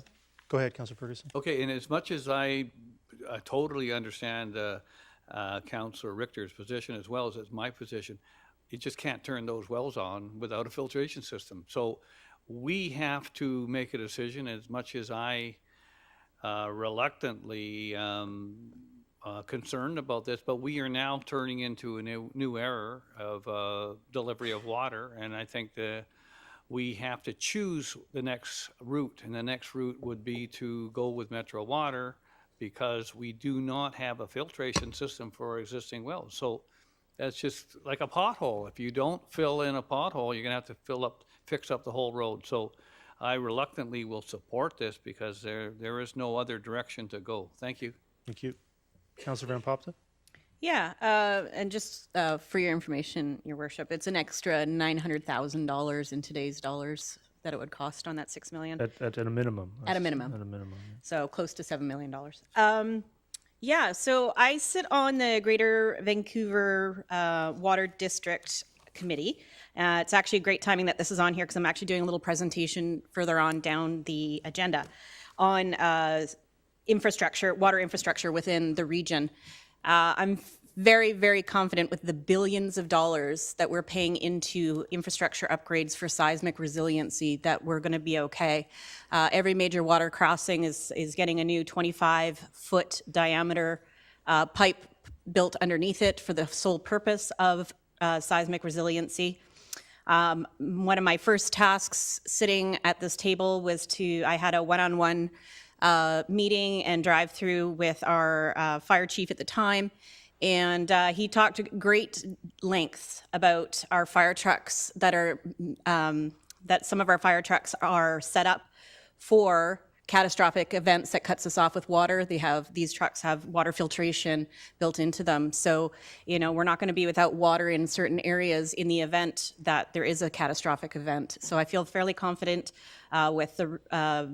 with the direction that Metro has gone with their water infrastructure and seismic resiliency, that we're going to be covered, and that even in the event that those infrastructure pieces are not in place yet, we have capacity within the Township of Langley's Fire Department to help us out during those times. Thank you. Great, thank you. Councillor Kunst?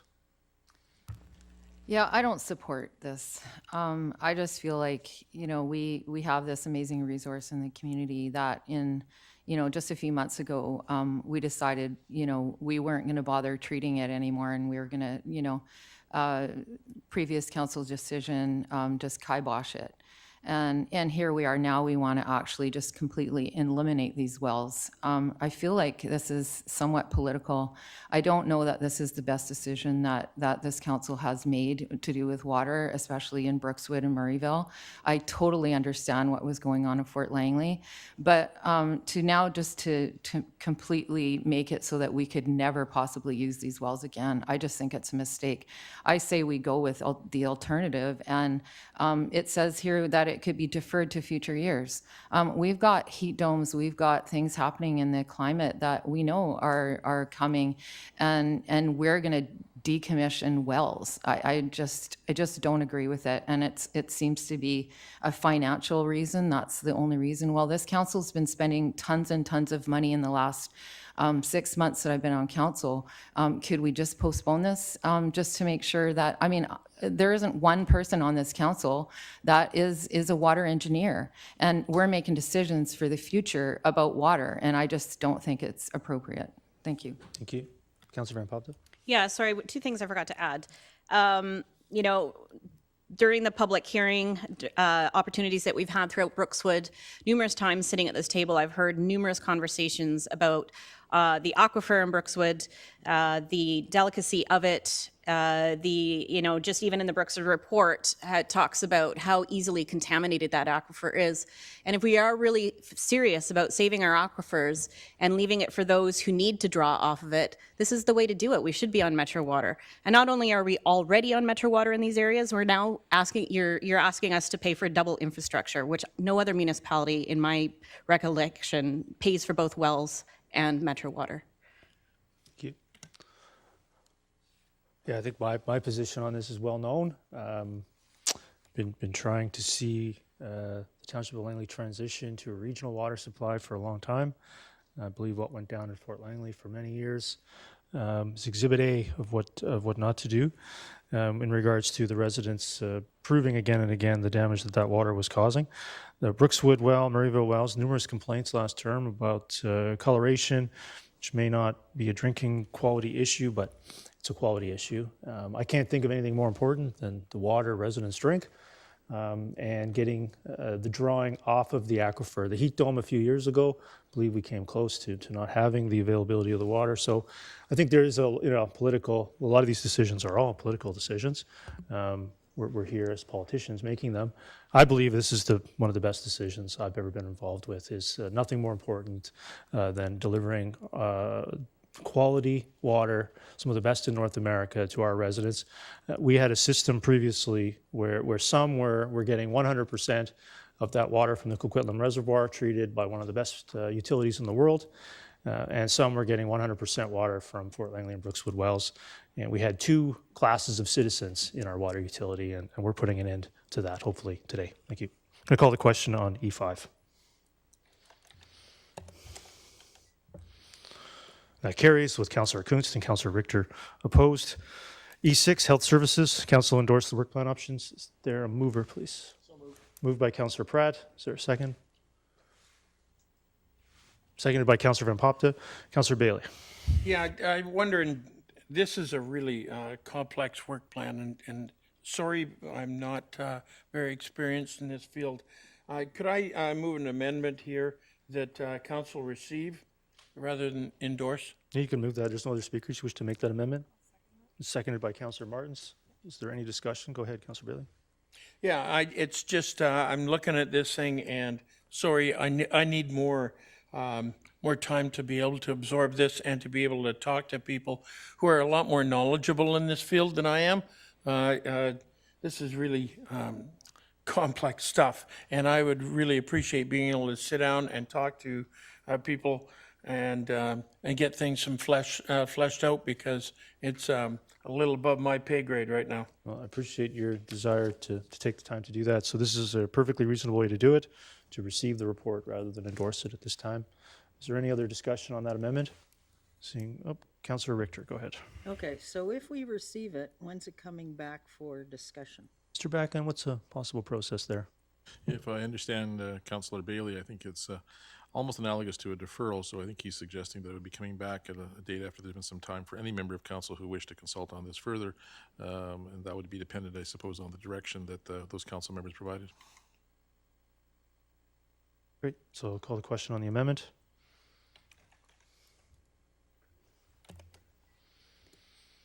That carries. Councillor Richter opposed. Back to the main motion as amended. Any more discussion on that? Seeing none, call the question on E6 as amended. That carries with Councillor Richter opposed.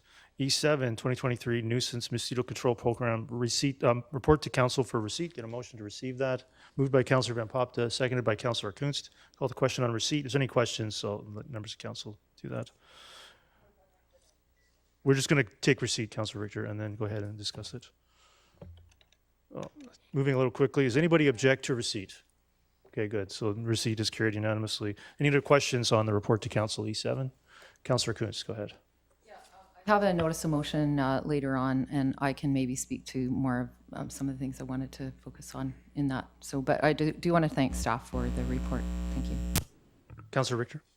Yeah, I had a question. We got an email from the Fort Langley Community Association with regards to looking at drone technology in order to access hard to access breeding grounds for mosquitoes. Does this report, or could this report, contemplate the use of drone technology?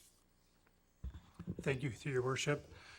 As part of staff report on page 3, it is one of the program enhancements we're looking at in consultation with Metro Vancouver and our contractor, is the use of aerial drone technology. Okay, thank you. Thank you. Item E8, renewed and updated standing resolution for ALC applications. Get a mover, please.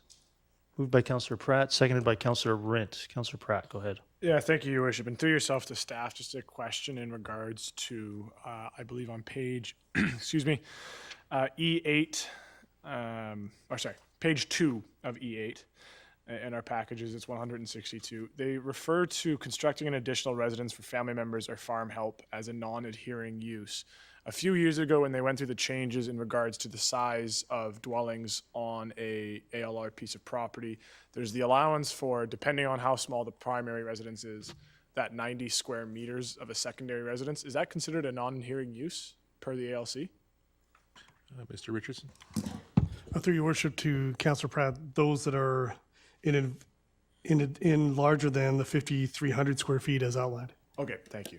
Thank you. Appreciate that. Councillor Richter?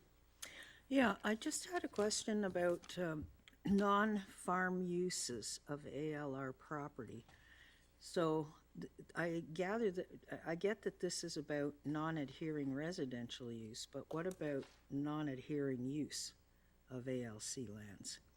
Are these also going to bypass council now? Mr. Richardson? Through your worship to Councillor Richter, no, this just specifically deals with the non-adhering uses for residences. As noted later on the agenda, we have a non-farm use for a proposed cold storage facility that those items will still continue to go to council. This item's only on there to allow for streamlining of residential applications pursuant to a request from the ALC to get an updated council resolution to streamline the process to allow staff to advance those requests from our residents to the ALC directly. Okay, thank you. Thank you. See no other discussion. I'll call the question on E8.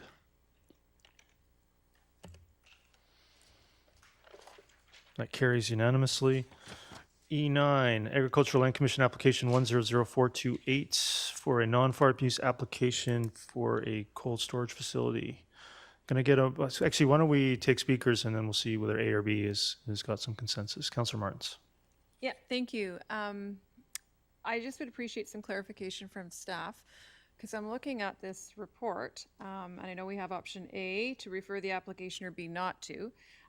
But the third bullet in the report rationale, it says that the proposed non-farm use application does not comply with the site's zoning. So I'm wondering why we are even contemplating moving this forward if we already know out of the gates that it doesn't comply with zoning. Mr. Backen.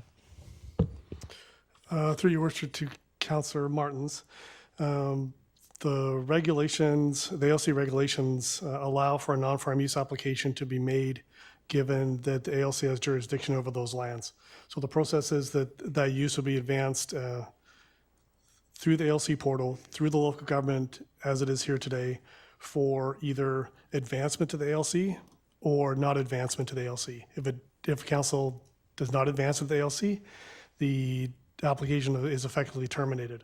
If council decides to advance it to the ALC and the ALC then considers and approves it, as you've noted, it would require a site-specific amendment to our zoning bylaw to accommodate. Go ahead. Thank you. So just in follow-up to that, we're not just unilaterally here agreeing by sending it to the ALC that we are allowing the rezoning. We have an opportunity down the road if the ALC accepts this, that we can further discuss it at the council table. Through your worship, Councillor Martin's correct. Thank you. Thank you. Councillor Kunst. Yeah, so I understand that cold storage is actually a really big issue for food producers in the Lower Mainland. It's expensive, non-existent. I would actually like to know what will be stored in this cold storage facility, if anyone knows, or if it's just sort of open for discussion. Well, by definition, it would have to be agricultural products, and they refer to potential shrimp usage, but because the capacity that they're envisioning is only 20% of that capacity, it's unspecific as to what the balance would be used for. but potentially they could rent their facility out to other food producers It would in have the to be area? agricultural uses, or it would require another additional non-farm use. Okay, directive. thank you. Thank you. Councillor Van Popte? Through your worship to staff, so if we approve this just to go to the ALC and the ALC does say it's okay, we still have an opportunity when it comes back to us to reject the zoning? That's correct. The only subject would be, of course, if they were actually to fit within their own parameters of, say, having entirely their own farm unit or the majority of their farm units, then it may be rezoning may not be necessary. Okay, thank you. Councillor Bailey? Yeah, I'm really leery of this one because it's, first it was a shrimp agricultural facility, and now they want to turn that into a cold storage so they can build another shrimp facility. Are we going to see this happen again? Are they going to turn this into a cold storage and build another shrimp facility? I don't get this. I really don't like the way this is proceeding, and I would rather not refer. Okay, I'll put that down. Councillor Pratt? Yeah, thank you, Your Worship. And I believe, and maybe staff can give some more context in here, what I read in the report was that it was because there was a virus introduced to the original cold storage facility. Can we get a little bit of history on that and whether, what that was? Mr. Bracken? Your Worship, we don't have a lot. My understanding is that it originally was intended to be entirely a shrimp farming facility, that did operate for a period of time, but the challenge was somehow the shrimp became subject to a virus that eliminated their commercial viability, and their attempts then to actually control the environment by which that virus would be growing became very challenging, and they haven't been able, or successfully at least at this location, been able to isolate that. So I think part of this process to move to cold storage then would be to go further to eliminate any potential sources that they may have experienced because, of course, of the temperature. Okay, thank you, Your Worship. Thank you, staff. And I can hear Councillor Bailey's kind of concerns with that. I look at this one as one of those things where if the ALC comes back, if the province comes back and tells us that it's a go or it's not, that again, we have the ability at another council meeting to Councillor Martin's concerns to say whether or not we support it. So I'll be referring this to the ALC, or I'll support that. Thank you. Yeah, Mr. Bracken, can you clarify again your comment regarding there would be a potential for the applicant to design or respond to the ALC in such a way that it would not return? So if they were to actually go through the process on the ALC, or the applicant themselves determine they wish to return to shrimp farming, and that the product that they would be using, the cold storage, would be their shrimp or products from their farm units to a minimum of 51%, then that would actually indicate that it's a farm use, and under the right to farm legislation, they'd be permitted to do so. In past cases where we had farm uses that maybe didn't meet our zoning, but they met the agricultural land reserve and also the Ministry of Agriculture's definition, such as, say, a chicken abattoir on a certain road, then we can lose our jurisdiction in those circumstances. But again, the key being for their farm unit. And then one potential alternative would be for the applicant to pursue that rezoning application prior to a referral. That would be one option. They could. I think they're trying to utilize the portal, as Mr. Richardson indicated, to try to determine what the ALC would say about this, because they always have the right to farm legislation to fall back to. Yeah, I understand. Thank you. Councillor Ferguson. Are we ready for the A or B right now? I believe we're getting close, but I believe we've got a few more speakers. I was just wanting to refer the A. Okay, I understand. The A. I understand. Councillor Martins, go ahead. Thank you. I think a theme I often hear at this table is efficiencies and good use of staff time. In this case, I'm looking at this, and we know out of the gates this does not fit the zoning. So I have difficulty with then referring it on to ALC, putting them to work, reviewing this, and going through all those steps, then to come back to staff and to us to then potentially go through it all again here. I would like to see this just not proceed to ALC at this moment. I would like to see the applicant do some work first on the front end before we consider any sort of referral or application. I understand. Great. Councillor Van Popde, go ahead. Yeah, so when I was reading this report, my understanding is that the initial design of the the building's fairly new, is that possibly the design of the building is what aided in the virus. And obviously they don't want to revert back to that And so they still want to farm. And, I hear comments all the time about how we have farmland that's not being farmed. And so I struggle with this one. Yes, it doesn't comply with our zoning, but somebody wants to farm. So if I'm looking at the aerial review here, they were doing shrimp farming prior to this. To be able for them, I guess the alternative would be for them to knock down the building, which doesn't, and build a new facility for their shrimp farm that, helps them not get this virus again. But I just see that, there's many different uses and things that farmers, need different buildings for. And if cold storage and farm equipment storage is one of them, then I'm leaning towards referring to the ALC on this one. I understand. Great. Thank you. Councillor Pratt. Thank you, Your Worship. And if I understand, again, the report correctly, our zoning bylaw, where it restricts or requires at least 50%, is actually in direct response to Section 11 of the Agricultural Land Commission Act. Is that correct?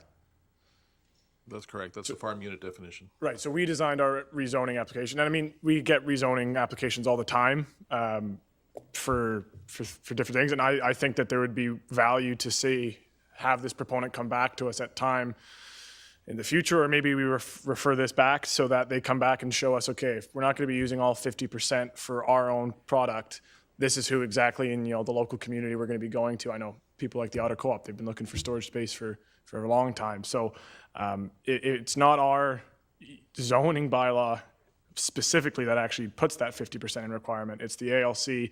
And if the ALC says, nope, we're not going to do it, absolutely no exceptions, then so be it. But if we're going to have the provincial government to defer to things on like this, then I'd rather defer to them. I understood. So, Councillor Ferguson, you wanted to get on with the I motion. myself would like to propose option A. There's seconded option A. Seconded by Councillor Pratt. Is there any discussion on option A? Hold on, here's, I'll slow this down. Does everybody understand what we're voting on? We're voting on referral item A. Is there any discussion on referring this to the ALC? Seeing none, I'll call the question on referral.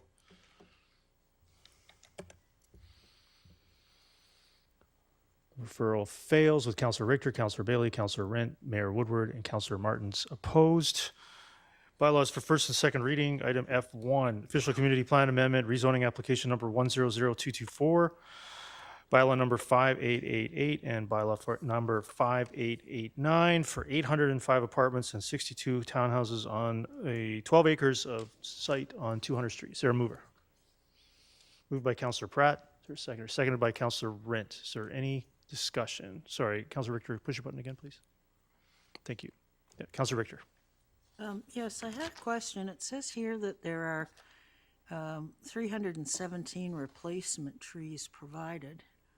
But when I look at the diagrams, I'd like to know if those 317 trees are going to be planted on site, and if so, where?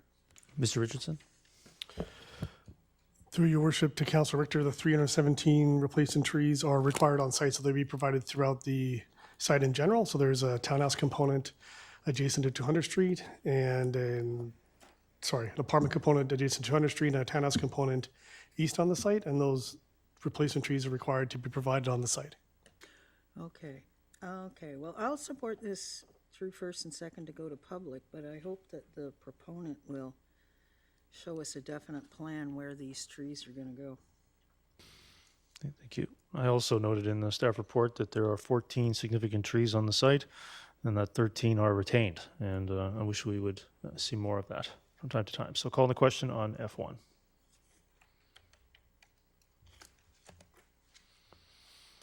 That carries unanimously.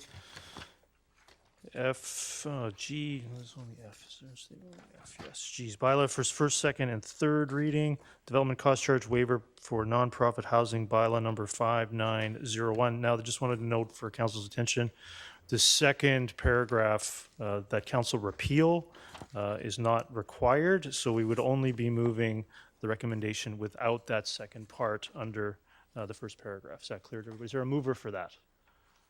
Moved by Councillor Pratt. I'll second it. Is there any discussion? Councillor Bailey. Yeah, now, I really like most of this, but the problem that I see with it is there is no discussion in this thing about evicting people and then the landlord being able to jack the rent.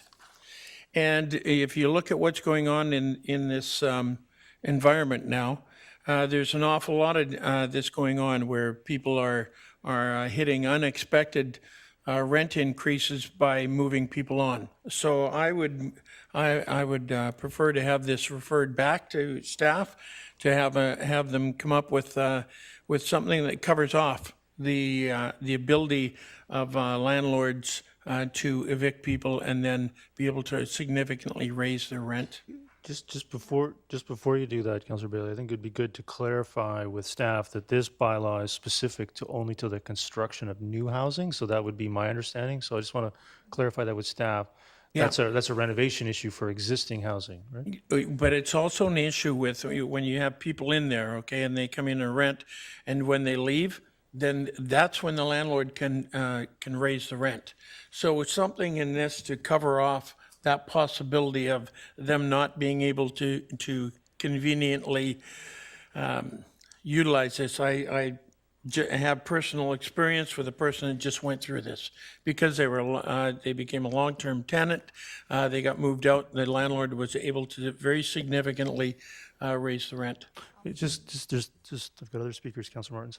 So I just want to clarify, though, that Councillor Bailey, that maybe Mr. Richardson can answer that this, whether or not I'm correct, that this bylaw is only targeting or specific to the construction of new housing. Mr. Richardson? Yeah, I thought that's correct, Your Worship. So maybe for clarification, the bylaw is an affordable housing waiver bylaw, which supports the provision of affordable housing throughout the township. There's some amendments made to that to make it more specific in terms of that, but it's not deal with the items in terms of eviction items that are subject to provincial jurisdiction.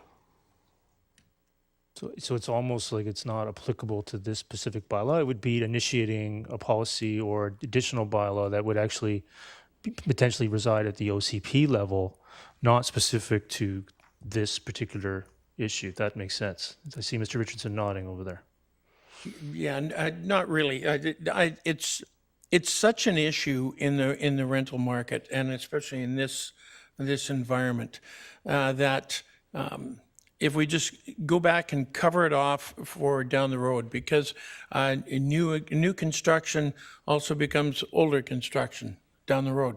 So if we can lock in that won't be an opportunity. If someone moves on, and a lot of times people move on when they're in lower cost housing, they have opportunities, new opportunities with more income and that, they move on.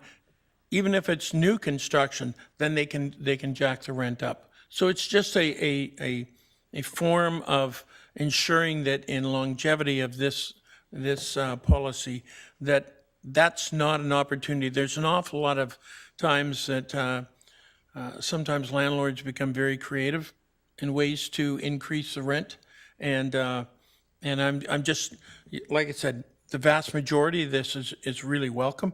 It's just a loophole that I worry about. Okay, I'll come back to you. Councillor Ferguson, go ahead. Yeah, I think that I think Mr. Richardson answered most of the question, if I may, through the chair. I think that basically, I agree with what Councillor Bailey is saying, is an awful lot of these restrictions are provincially through the Residential Tenancy Act and other things, which we don't have a lot of control at. And I think this particular bylaw relates to new construction. So I think my question's been answered. Thank you. Thank you. Councillor Pratt. Yeah, thank you, Your Worship. And with this specific referral, I think that we're only speaking to the main motion. Okay, well, with the main motion, to Councillor Bailey's point, I fully support these changes. I think this is a right direction to go. I think the place to do that, what you're doing in Councillor Bailey, is an OCP amendment similar to other cities. I think this is specific to development cost charges, which have really no impact on the potential for renovictions. But as soon as you want to do that, if you want to do it in a notice of motion at the end of this meeting, I will happily support you on that, because I think you're absolutely right. It needs to be built into it. I just don't think this specific policy is the place to do it. Mr. Bracken.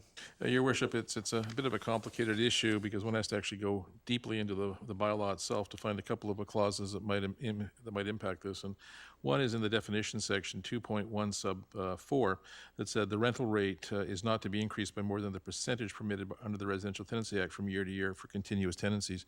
But also then as we go to the eligibility criteria under section D, it says to meet the criteria, the occupation of the dwelling unit to qualify, they must have an annual gross income not exceeding 120% of the income required to afford rental rates, as we've referenced in 2.1a, and the income required is the rental rate multiplied by 12 divided by 0.27, meaning that the rental rates are actually set by a function or a calculation based upon their income, which has to be below a certain threshold. And then this bylaw update makes it in perpetuity, not what was occurring previously, That's which is correct. time limited. That's correct. So those provisions are in perpetuity. Councilor That's right.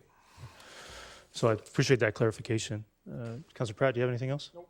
Very much so, Mr. Bracken. Thank you. Councilor Van Popte, go ahead. Yeah, so to clarify though, this particular bylaw, because I fully agree and with Councillor Bailey on those issues, but this bylaw is only for DCCs, which are only charged in the upfront once at the beginning of a new construction build, correct? That's correct, but to be eligible to get those reductions or those, I guess, exemptions, they must meet the criteria as referenced in the definition. So if they choose not to, then they must pay the full DCCs, and that would probably flip them away from being affordable housing and out of that whole category altogether. Yeah, but if it's new construction, there's no renovictions happening, is that correct? That would be true. Okay. Thank you. Councilor Richter. Yeah, a couple of questions. So we have on table a revised report G1, which doesn't have that second paragraph that was in the package we received. Why, again, did we drop that second paragraph? Mr. Bracken? Mr. Richardson, I'm not sure where it originated from, the deletion of the second paragraph.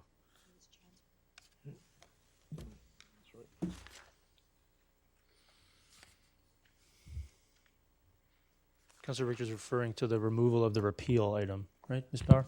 Yes, sorry, I can help with that. I misunderstood. The motion for repeal is actually not effective. Bylaws can only be repealed by bylaws, so it was moved to be included in the bylaw. Yeah, I understand. Yep. Okay, so it's in the bylaw now, so we don't have to vote on it. Okay. Now, my second question, housekeeping amendments to change the definition of supportive living unit to hospice unit. A hospice unit is a very specific type of supportive living unit, and we know from past experience that supportive living units are units where people can age in place. So why are we restricting aging in place now to hospice? Mr. Bracken?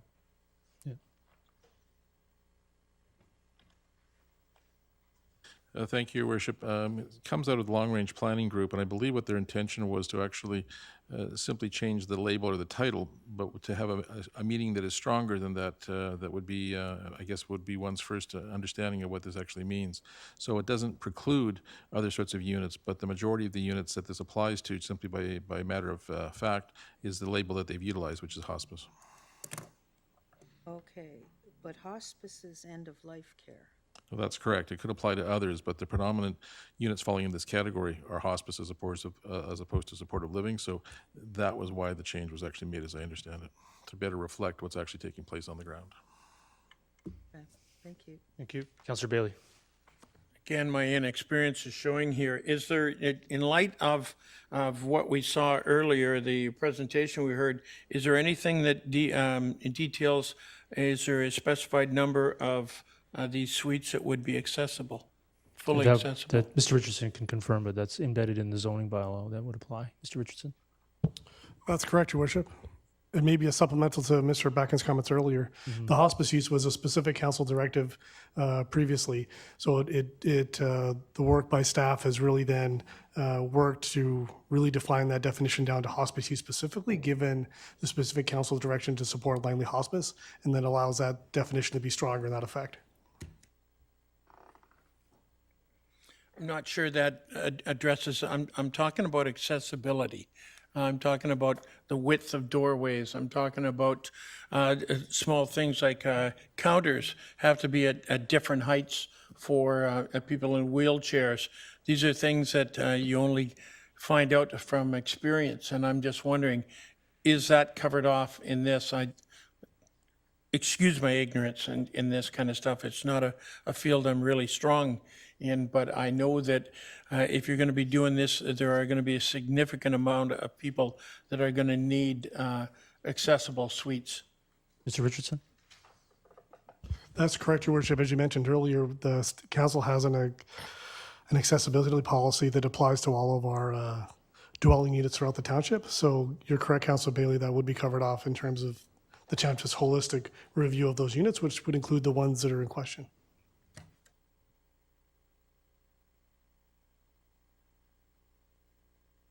I'm good. You're good? Okay. Thank you. Do you still wish to consider a referral, Councilor Bailey? No. Anything that's covered off? Okay. I appreciate that. Seeing no other speakers, I believe this is a pretty good step forward in closing what I'll speak for myself, only considered to be a loophole under the previous version of the bylaw that gave away significant CAC and DCC incentives for what was essentially a short-term rental unit in the life of real estate, and had using a regional average that really didn't end up being particularly affordable for the Township of Langley in many cases. So with that, I'll call the question on G1. That carries unanimously. G2, rezoning application number 100687, bylaw number 5894 for 14 semi-detached units, 27 single-family lots at 202 and 75th. Is there a motion? Moved by Councillor Ferguson, seconded by Councillor Rint. Councillor Richter, go ahead. Okay, I just was a little confused by this one, looking at the photograph on page 6, which shows a very heavily treed property. That's the attachment A on page 6. And yet the tree protection said there were only 2 significant trees on site, neither of which are going to be retained. So was this lot basically clear-cut before it even came to council? Mr. Richardson, do you know? Thank you, Worship. So the information that is submitted by the proponent and reviewed by staff provides the numbers that are there. The township's definition of significant trees has a caliper component, so it has to be a certain diameter. Plus, it has a health component, being either good or excellent health. So to meet those 2 thresholds, that's the number that you'll see there. Okay, these don't look like small trees to me. Okay, thank you. Thank you. Councillor Van Popta? Is this within the 800-meter urban 2040 to 200 street corridor? But Ms. Richardson can confirm, but yes, it is. Ms. Richardson can confirm. Mr. Richardson? That's correct. I have a map available, Your Worship, if you like. Yes, it definitely is. So I was going to suggest a deferral on this for 2 meetings. So do you have anything else, Councillor? No, I just wanted to reconfirm that. Yeah, it's definitely the case. So I would like to move, I'm going to move that now, I'm assuming there's a second, or deferral to July 10th to consider this application further, seconded by Councillor Pratt. Is there any discussion on that deferral? Councillor Richter, go ahead. Yeah, why are we deferring it? Mr. Bracken? I would presume it would be to allow council more time to review the matter and consider any amendments they may wish to make. Great. So I'll call the question on the deferral. No other discussion. G2. That carries with Councillor Richter opposed. G3, rezoning application number 100723, cannabis retail endorsement, application number 000025, bylaw number 5876. Get a motion? Moved by Councillor Pratt. Is there a second? Seconded by Councillor Kunst. Is there any discussion on this? No discussion. Okay, I'll call the question on, Councillor Pratt, go ahead. Yeah, thank you, Your Worship. When it comes to this application, to me, it meets all the criteria that I'd be looking for, so I'll be supporting it. Thank you. Councillor Kunst. Sure, I'll make comments. I will be supporting it as well. I'll stay consistent with my last term on why I support some and not others, and this is one I can support. Thank you. Thank you. Councillor Martins. Thank you, and thank you to the applicant, and thank you for meeting with myself and Councillor Bailey. And I appreciated our conversation and your business model, and cannabis is legal and regulated, and I have no concerns from that respect. I feel the timing of this application is a little problematic, and I think I mentioned that to you when we spoke, because we are currently looking at new neighborhood plans for that area, and that's still in the works. And I guess what I would like to do, because I appreciate the work that you have put into this, if there's a way to perhaps press pause. I'm not sure how that looks, Mr. Mayor, on the application while we wait for the neighborhood planning process to proceed, if that's a possibility. You could achieve that by a deferral until the conclusion of the neighborhood planning process, a number of different ways if you wish to wait for some additional milestone to be met or more information to come forward. But I can come back to you if you want to think about that. Councillor Ferguson? Yeah, I think that there's an awful lot happening with Brookswood Fernridge neighborhood plans. In as much as there may indeed not be a school right now or a park right now, in future there may indeed be one. And to proceed accordingly, there will be a need for recreation, schools, parks, and other facilities for the future. So it's not so much we're dealing today as we're dealing for the future. And I understand what the other councillors are portraying, the fact that we have not supported all applications for cannabis, but actually I remember the third one we supported was just up by Walmart there and Best Buy. And that's a good location, would consistently continue to be a good location based in a commercial area. This one is a growing community, and Brookswood Fernridge community plans are ongoing. Perhaps Councillor Martin's suggestion may indeed be the correct path. Just wait and see what progresses with the Brookswood Fernridge neighborhood plans. Thank you. Thank you. Councillor Bailey? Yeah, it would be great for me because I use CBD oil, and it would be really close to myself.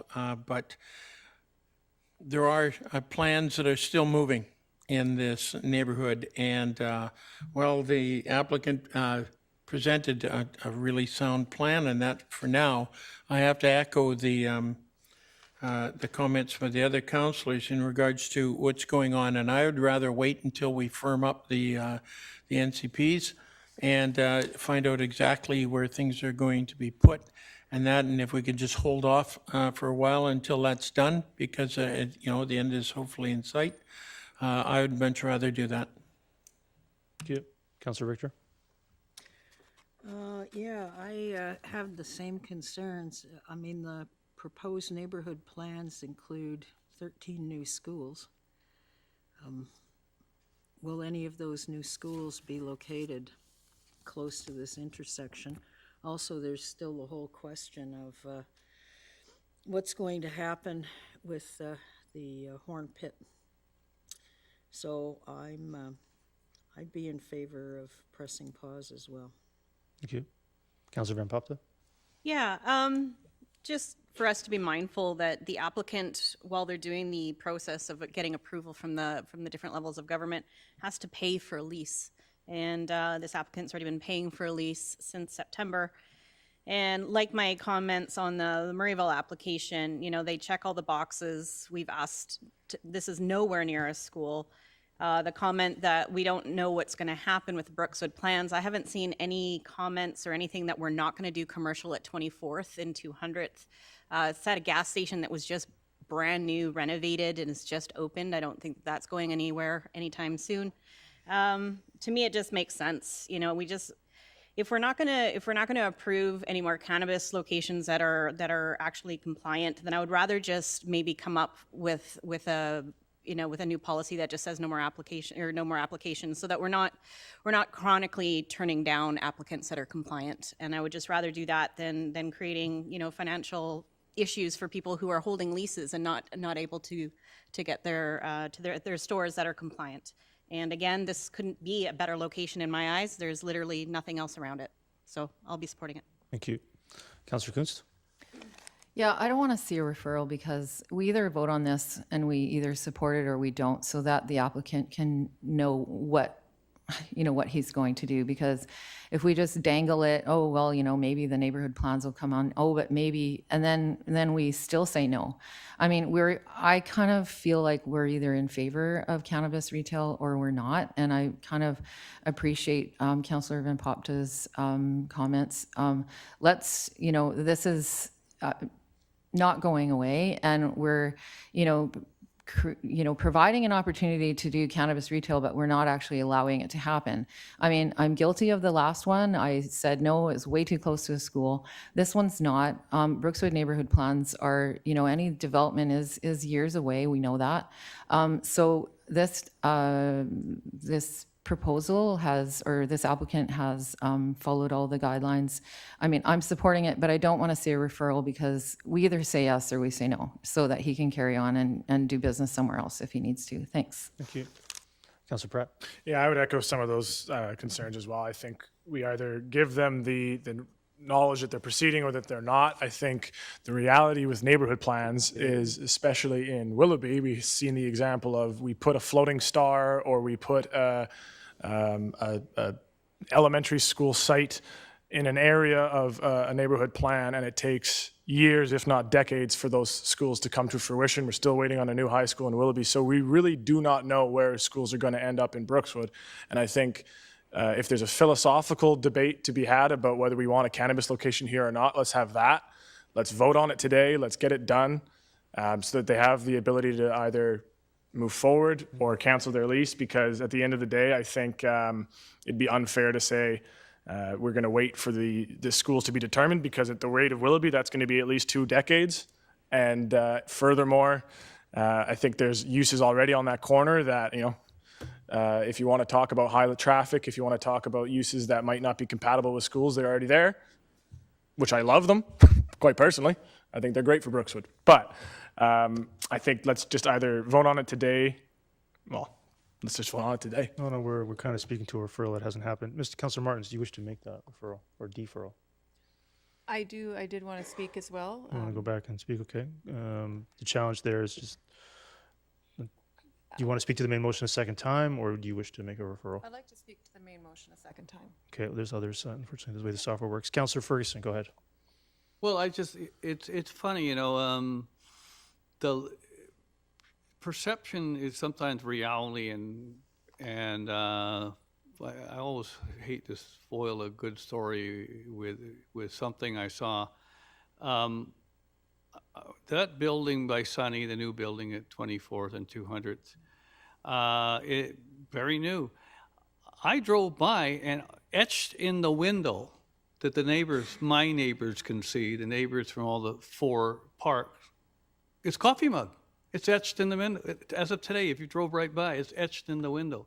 So people going by, you think, oh, there's the coffee mug's coming back.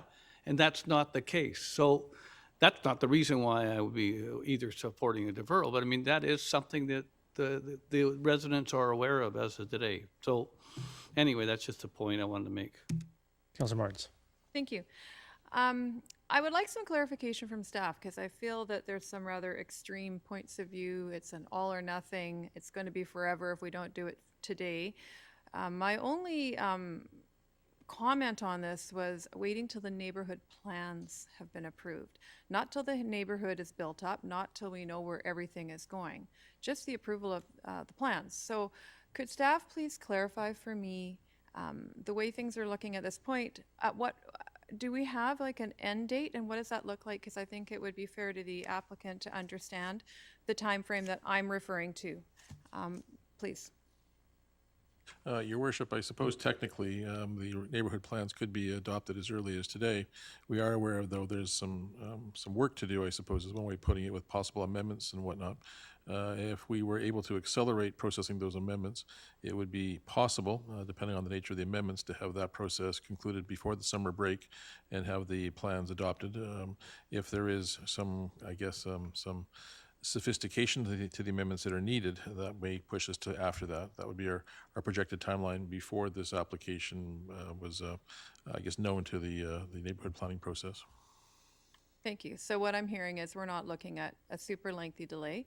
I think what I'm looking at is a measured approach, ensuring that, recognizing that there's different things happening at the same time here, and just ensuring it's all aligned and that we're being coordinated and mindful in how we move forward. I heard the word philosophical. I don't know what's philosophical about this. It's strictly about practicality. So I do want the applicant to hear that's what I'm saying. This isn't going into the ether forever and ever. There is a very finite amount of time here that I'm asking for some lenience, and so that I can understand the picture as it's going to be determined. That's all. Thank you. Do you wish to make a referral or not? Because right now we're still debating the main motion, but we're debating a referral. So do you wish to make a referral or a deferral? A deferral, if I may. So I would like to defer this application until after the completion of the neighborhood plan process. Okay, is there a seconder to that? Seconded by Councillor Bailey. Is there any, do you wish to discuss the referral? Sorry, deferral. Go ahead. No, thank you. I feel I've said enough. Okay, thank you. Is there any other discussion on the deferral? Seeing none, I'll call the question on the deferral. The deferral carries with Councillor Kuntz, Mayor Woodward, Councillor Van Popta, Councillor Pratt opposed. Moving on to G4, rezoning application number 100478, bylaw number 5874. This is for the relation to the delegation we received earlier. Is there a mover? Moved by Councillor Rent. Is there a seconder? Seconded by Councillor Pratt. Is there any discussion? Councillor Richter, I gotta just go ahead. Could you press your button to speak again, Councillor Richter? Oh, let my mic There's on. again, another software malfunction. Can you just go ahead again? There we go. Thank you. Councillor Richter. Okay.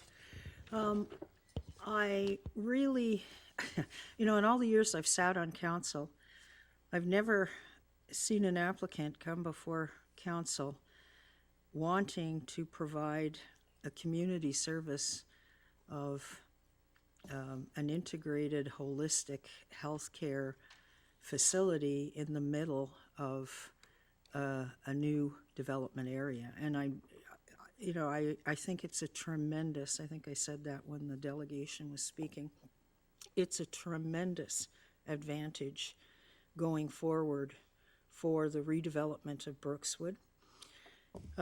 So I would definitely support seeing this going forward, but I'd like to add an amendment, which I'll hold off on until everybody's had a chance to speak, that a covenant be placed on 10,000 square feet to be used strictly for medical, urgent care, holistic care purposes.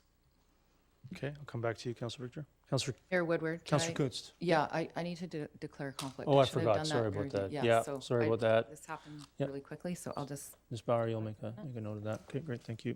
So seeing no other speakers, I would suggest, certainly won't, I can always wait to the amendment, Councillor Richter, but I would also suggest that we defer this until the conclusion of the neighborhood planning process. And then an amendment could be looked at specific to the application at that time in context of the neighborhood plans. But I won't take it quite yet. Councillor Richter, do you wish to do your amendment first, or would you be willing to wait until it comes back after the conclusion of the neighborhood plans?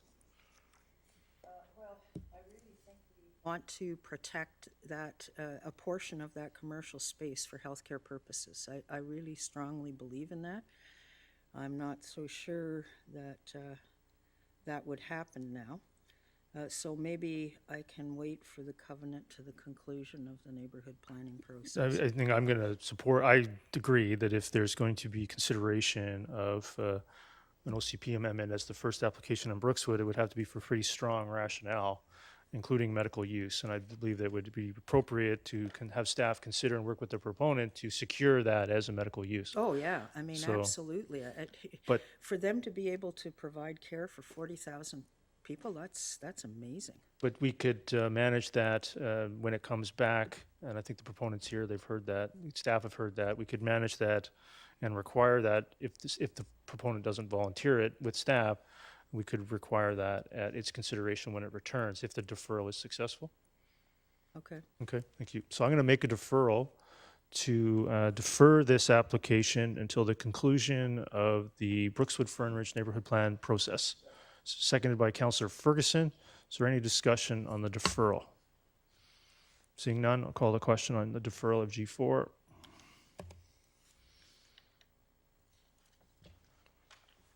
That carries unanimously with Councillor Kunst absent. Can we get Councillor Kunst back, please?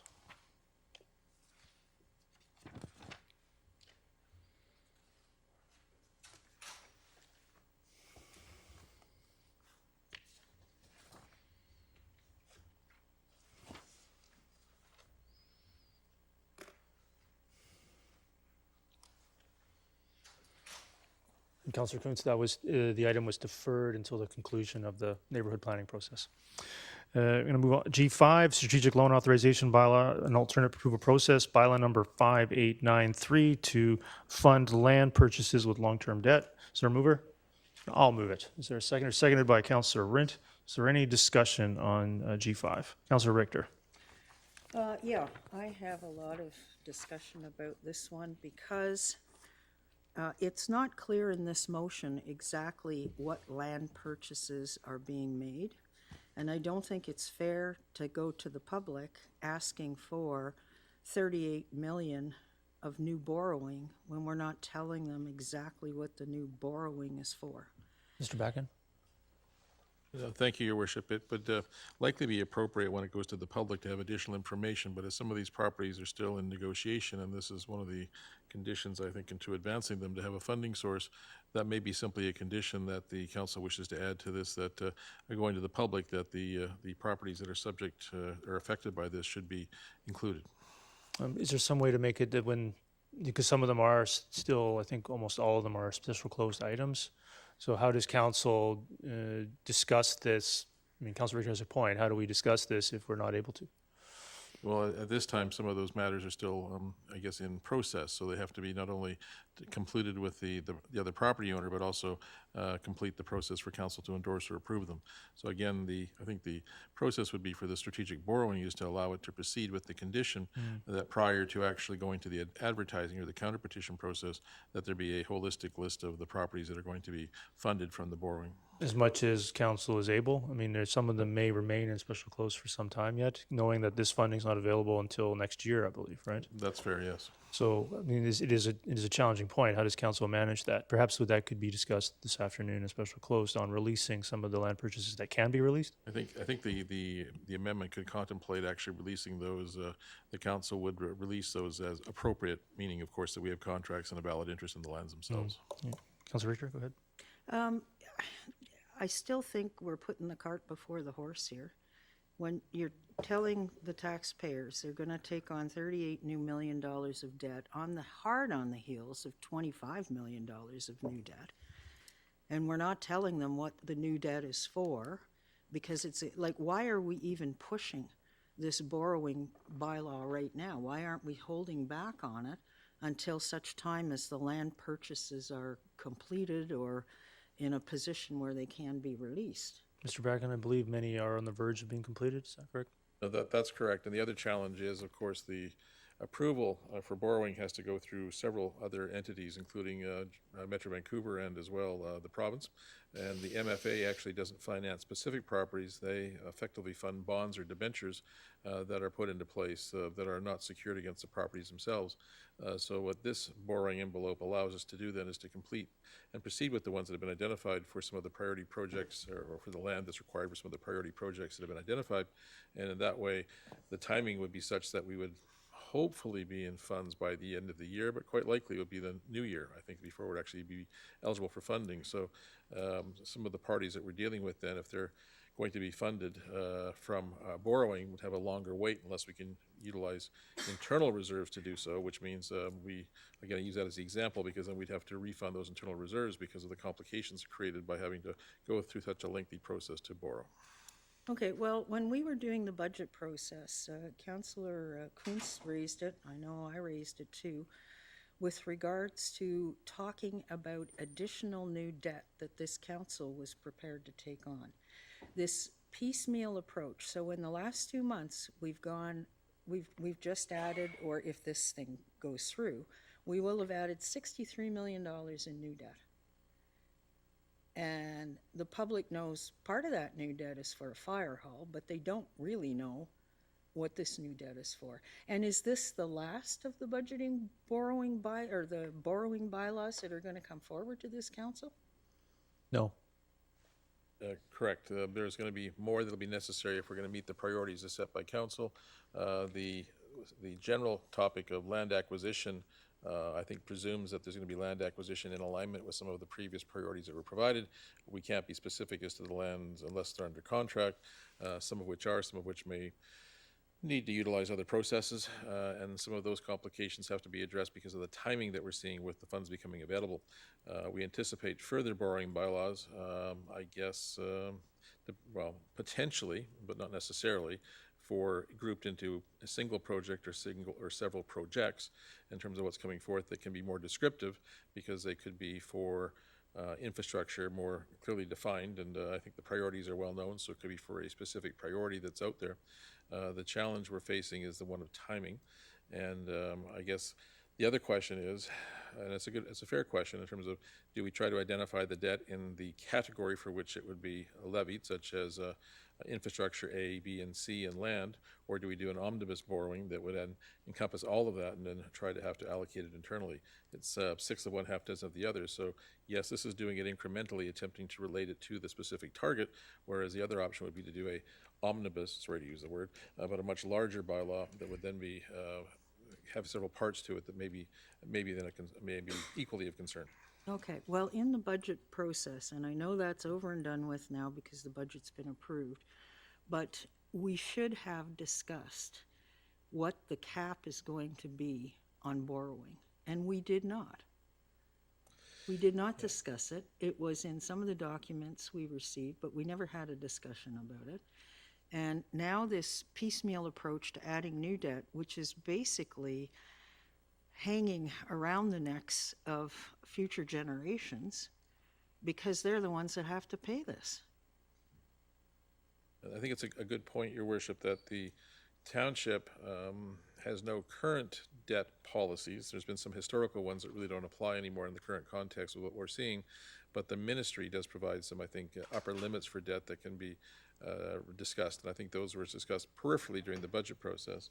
Now, Ms. Ruff, I'm trying to go by memory in terms of what the upper limit is, but it's significant. I think it's a certain percentage, something like 60% of your revenue or something. So I'm going to try to guess, Mr. Beck and Mr. Rupp. I believe it's close to 800 million, thank you. Okay, and we're at 169. 169, okay, and that's up 63 million now from what it was. Not until we use the bylaws, Councilor Ricker. Okay, all right, well, I'm opposed to taking on borrowing bylaws when the public does not know what the borrowing is for. That's wrong. I believe, The Mr. public has to pay it, they should know. I believe, Mr. Bracken, that it would be well known and well stated here. I think relatively soon. I believe that some of these that are embedded in here, I believe almost half of it is for one essential small area that has been worked on for many years. So it's almost over half of this amount. So I believe the council could inform the public long before the alternative approval process gets underway. Is that correct? No, that's correct. I think we mentioned it in passing, but the other priorities are fairly well known in terms of being for roads, for facilities that supply recreation, although not necessarily a recreation facility per se, but that's included. And we've had some discussions about those.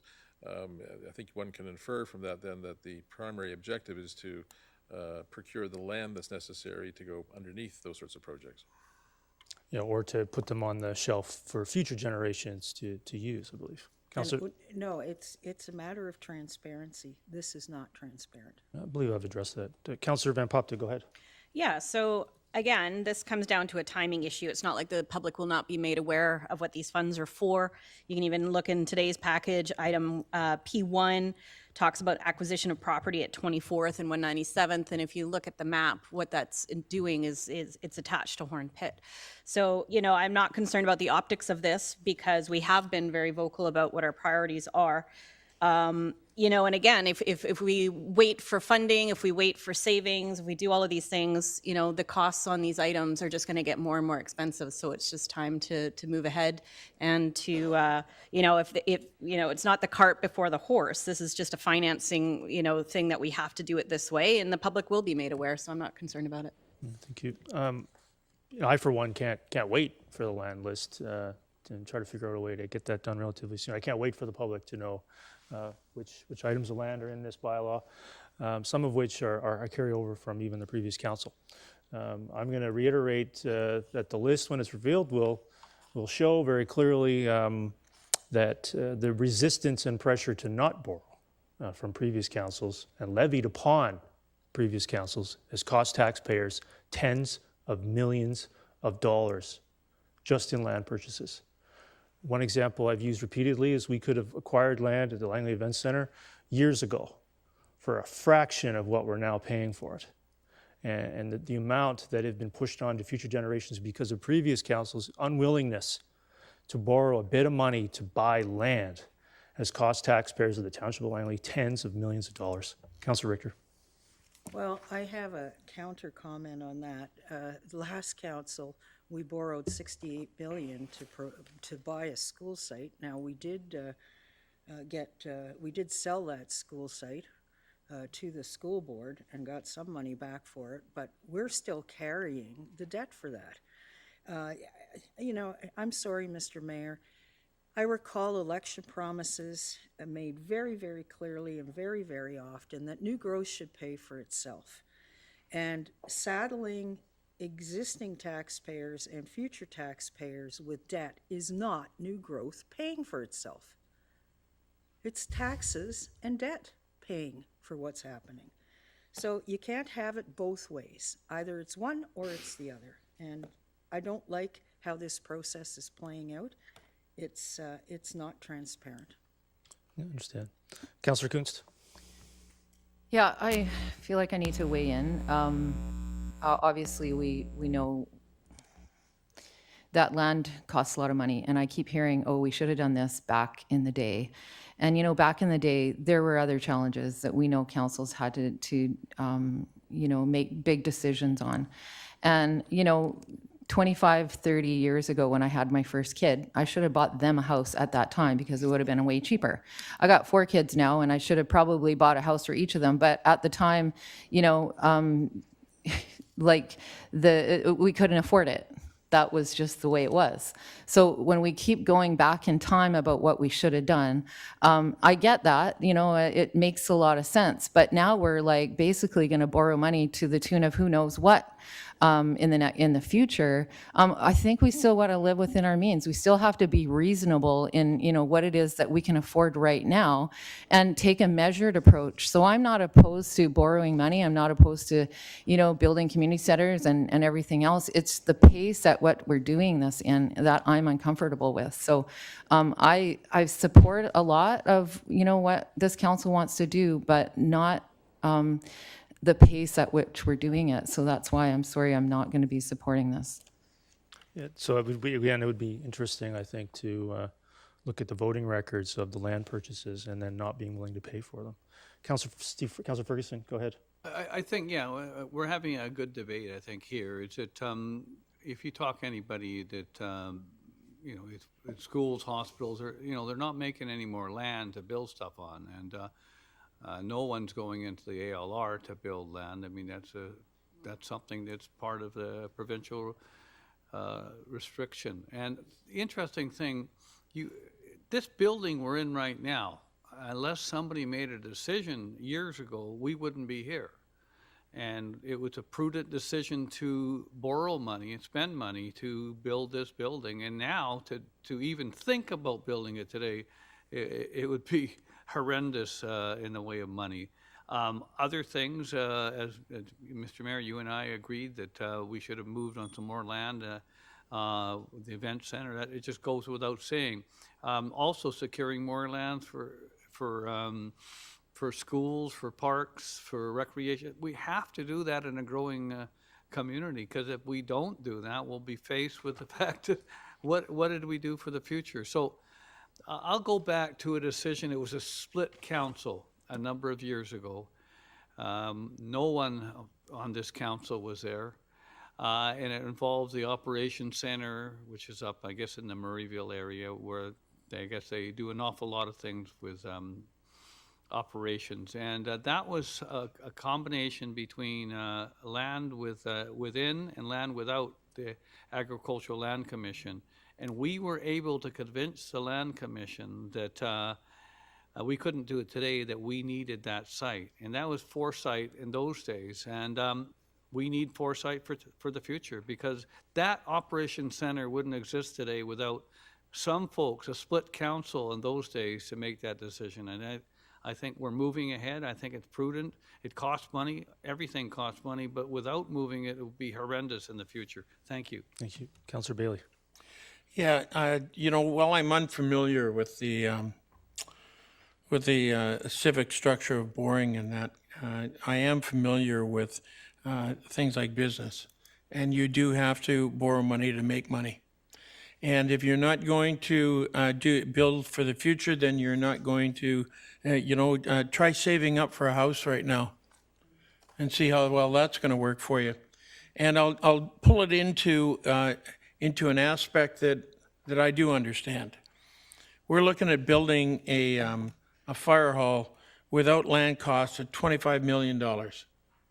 If you look at what Victoria has now just built and is about to open, and they started this years ago, it is a fire hall that will be roughly 3 times as large as the one that we're going to build. And on top of it, it has 133 suites for supported housing. That cost $33 million at that time. If you tried to build that same structure now, just put a 1 in front of it, I would imagine, and it would cost about $133 million. So that's why I'm in favor of borrowing money. I'm relatively secure that we will be able to raise money in the future to be able to pay this debt off. But I go on to the principle that I know is that you've got to borrow money to make money. And that's what I'm looking at is do it now. Thank you. So I'm looking forward to the budget process coming up in the fall for the 2024 5-year financial plan to outline how affordable this debt is and what the return is going to be for taxpayers, especially for land. Some of the easiest things to borrow for, which really relatively zero risk to taxpayers with extreme upside, and should have been done years ago. It's not a coulda, woulda, shoulda. I'm sitting here today going to vote for this because it's obvious that we should do it today. We should have done it yesterday, we should have done it the day before. We're here doing it today, knowing the political argument, political attacks that are going to come for investing to build this community. And that's what we're doing. We're borrowing to build this community, invest for the future, and manage the growth. Growth is paying for growth, and that will reveal itself during the upcoming budget process for how much of this debt is going to be serviced. And it will not be serviced from property taxes. And we're going to hear again and again that it is, despite the fact that it isn't, and that will be revealed during the budget process. With that, I'm going to call the question G5. That carries with Councillor Richter, Councillor Kunst opposed. H1, proposed Booth Fernridge Rin neighborhood plans, bylaw number 5795, 5796, 5797, and 5798 for the Langley Official Community Plan Amendment and Booth, Rin, and Fernridge neighborhood plans. Get a mover, please. You do tell another conflict. Sorry about forgetting that each time. Sorry about that. Councillor Kunz clearing a conflict. So that'll be, I'll move it, and that'll be seconded by Councillor Rint. You got your hand up. See, he's got the best real estate for seconding stuff. Okay, so we're going to carry on. Is there any discussion on these? I do have a referral motion which you distributed on table.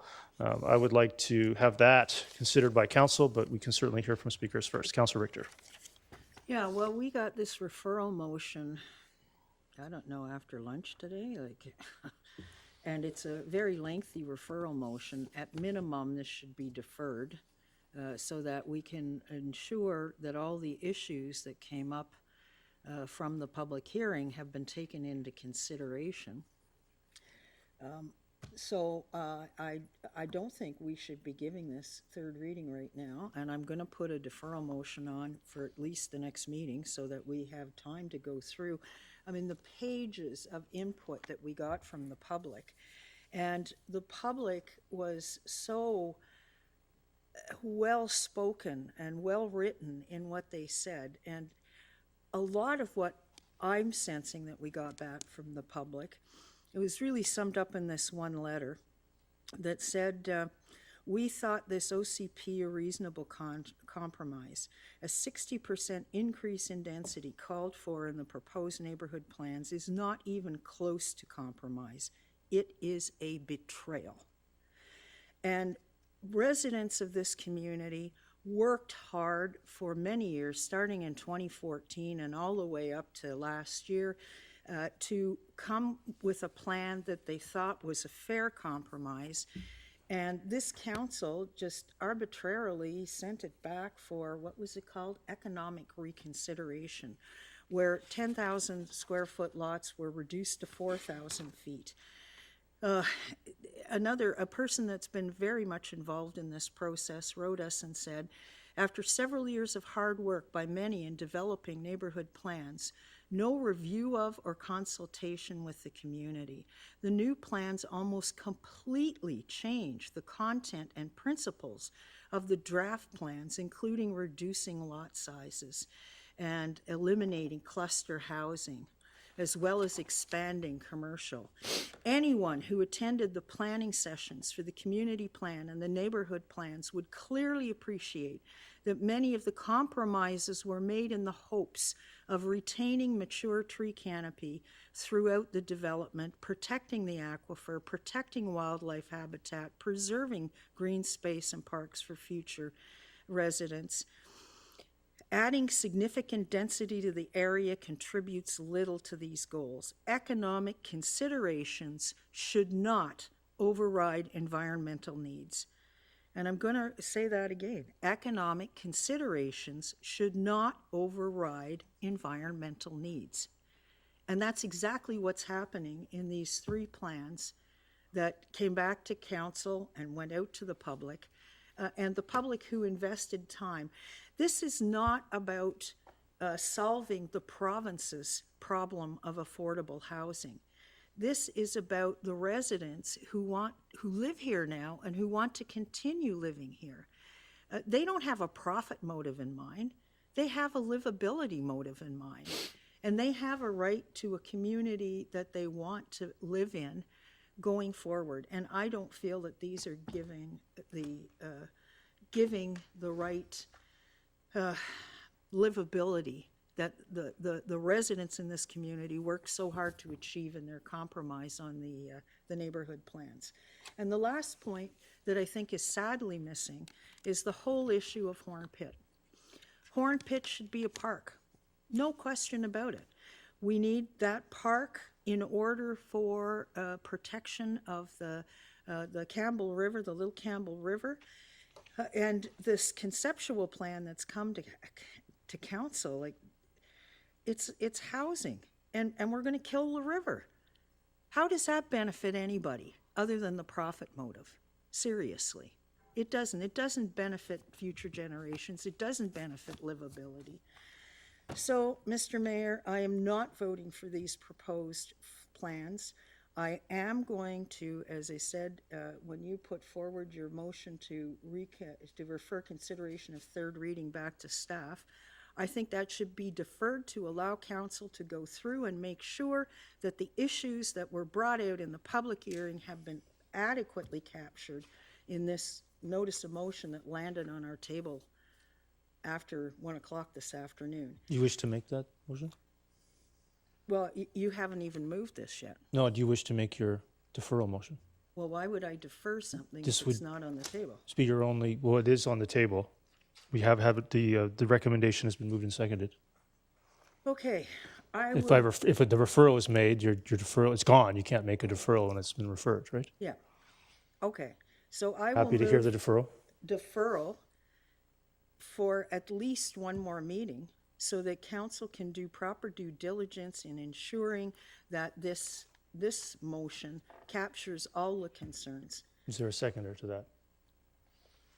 I'm not seeing a seconder to defer, Councillor It's Richard. not. So back to the main motion. Councillor Van Popta, go ahead. Yeah, so, with all due respect, I went to the public open house for hours, and then I sat through, along with others here, through 3 hours of public hearing. Like others, I've read hundreds of pages of comments from the public.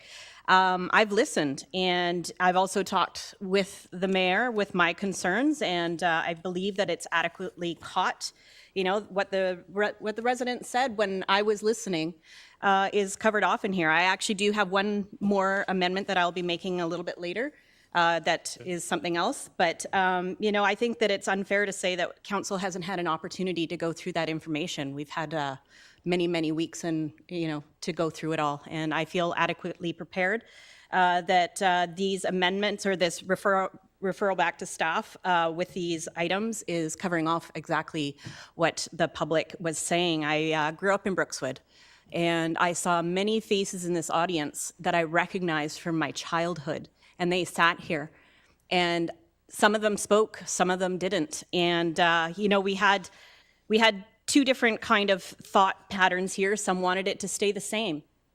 Keep them at 10,000 square foot lots or larger. Other people said, I want my family to live here, and they can't unless we make smaller lots. What are we supposed to do when we have such diverse opinions? We have to consider everything. And I think that this is a great compromise.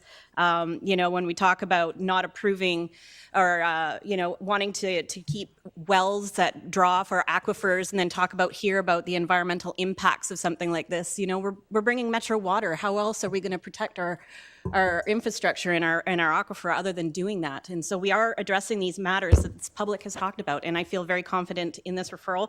And I thank you for the mayor for taking the time to talk to me about my concerns and what I heard from the public. Okay, thank you. I would like to get on with the referral here, but Councillor Pratt? Go ahead. Councillor Pratt, go ahead. I would like to get on with the referral, but go ahead.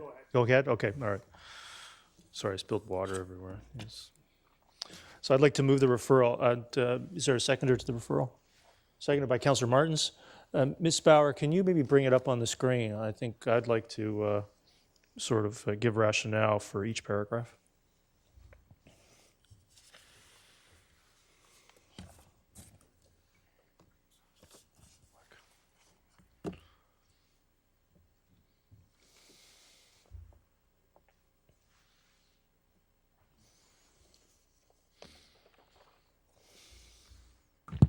Sorry for the delay. I just had a lot of emails, so I had to get through to them. Yeah, so I can sort of maybe speak to the neighborhood plans and the rationale for the referral we built into that. I also had a number of concerns about the current state of the draft neighborhood plans and some of the issues raised by the public in regards to the economic issues not being the only one that's to be considered. I believe that staff's draft, based upon council direction, again, based upon council direction and consultant input, was something that was sent to the public and needs to be dialed back. So, was great, even though there was some tough conversations, to be there for all 4 hours of the open house. I wasn't on vacation. I was at the open house. I was at the public hearing, and I listened to every consideration. I've read every form. I've read every comment form, read and listened to every submission. And believe there's been a lot of time spent from staff, members of council, that have really carefully considered this. And I believe this referral captures a number of items, and the referral can be amended. And I suspect there are other ideas could easily be brought forward right now to amend this referral. There are hundreds of acres of additional mature tree and sensitive ecosystem preservation within this GAP program. And some additional density was added to pay for that. It looks like we'll be dialing some of that back should this referral be successful.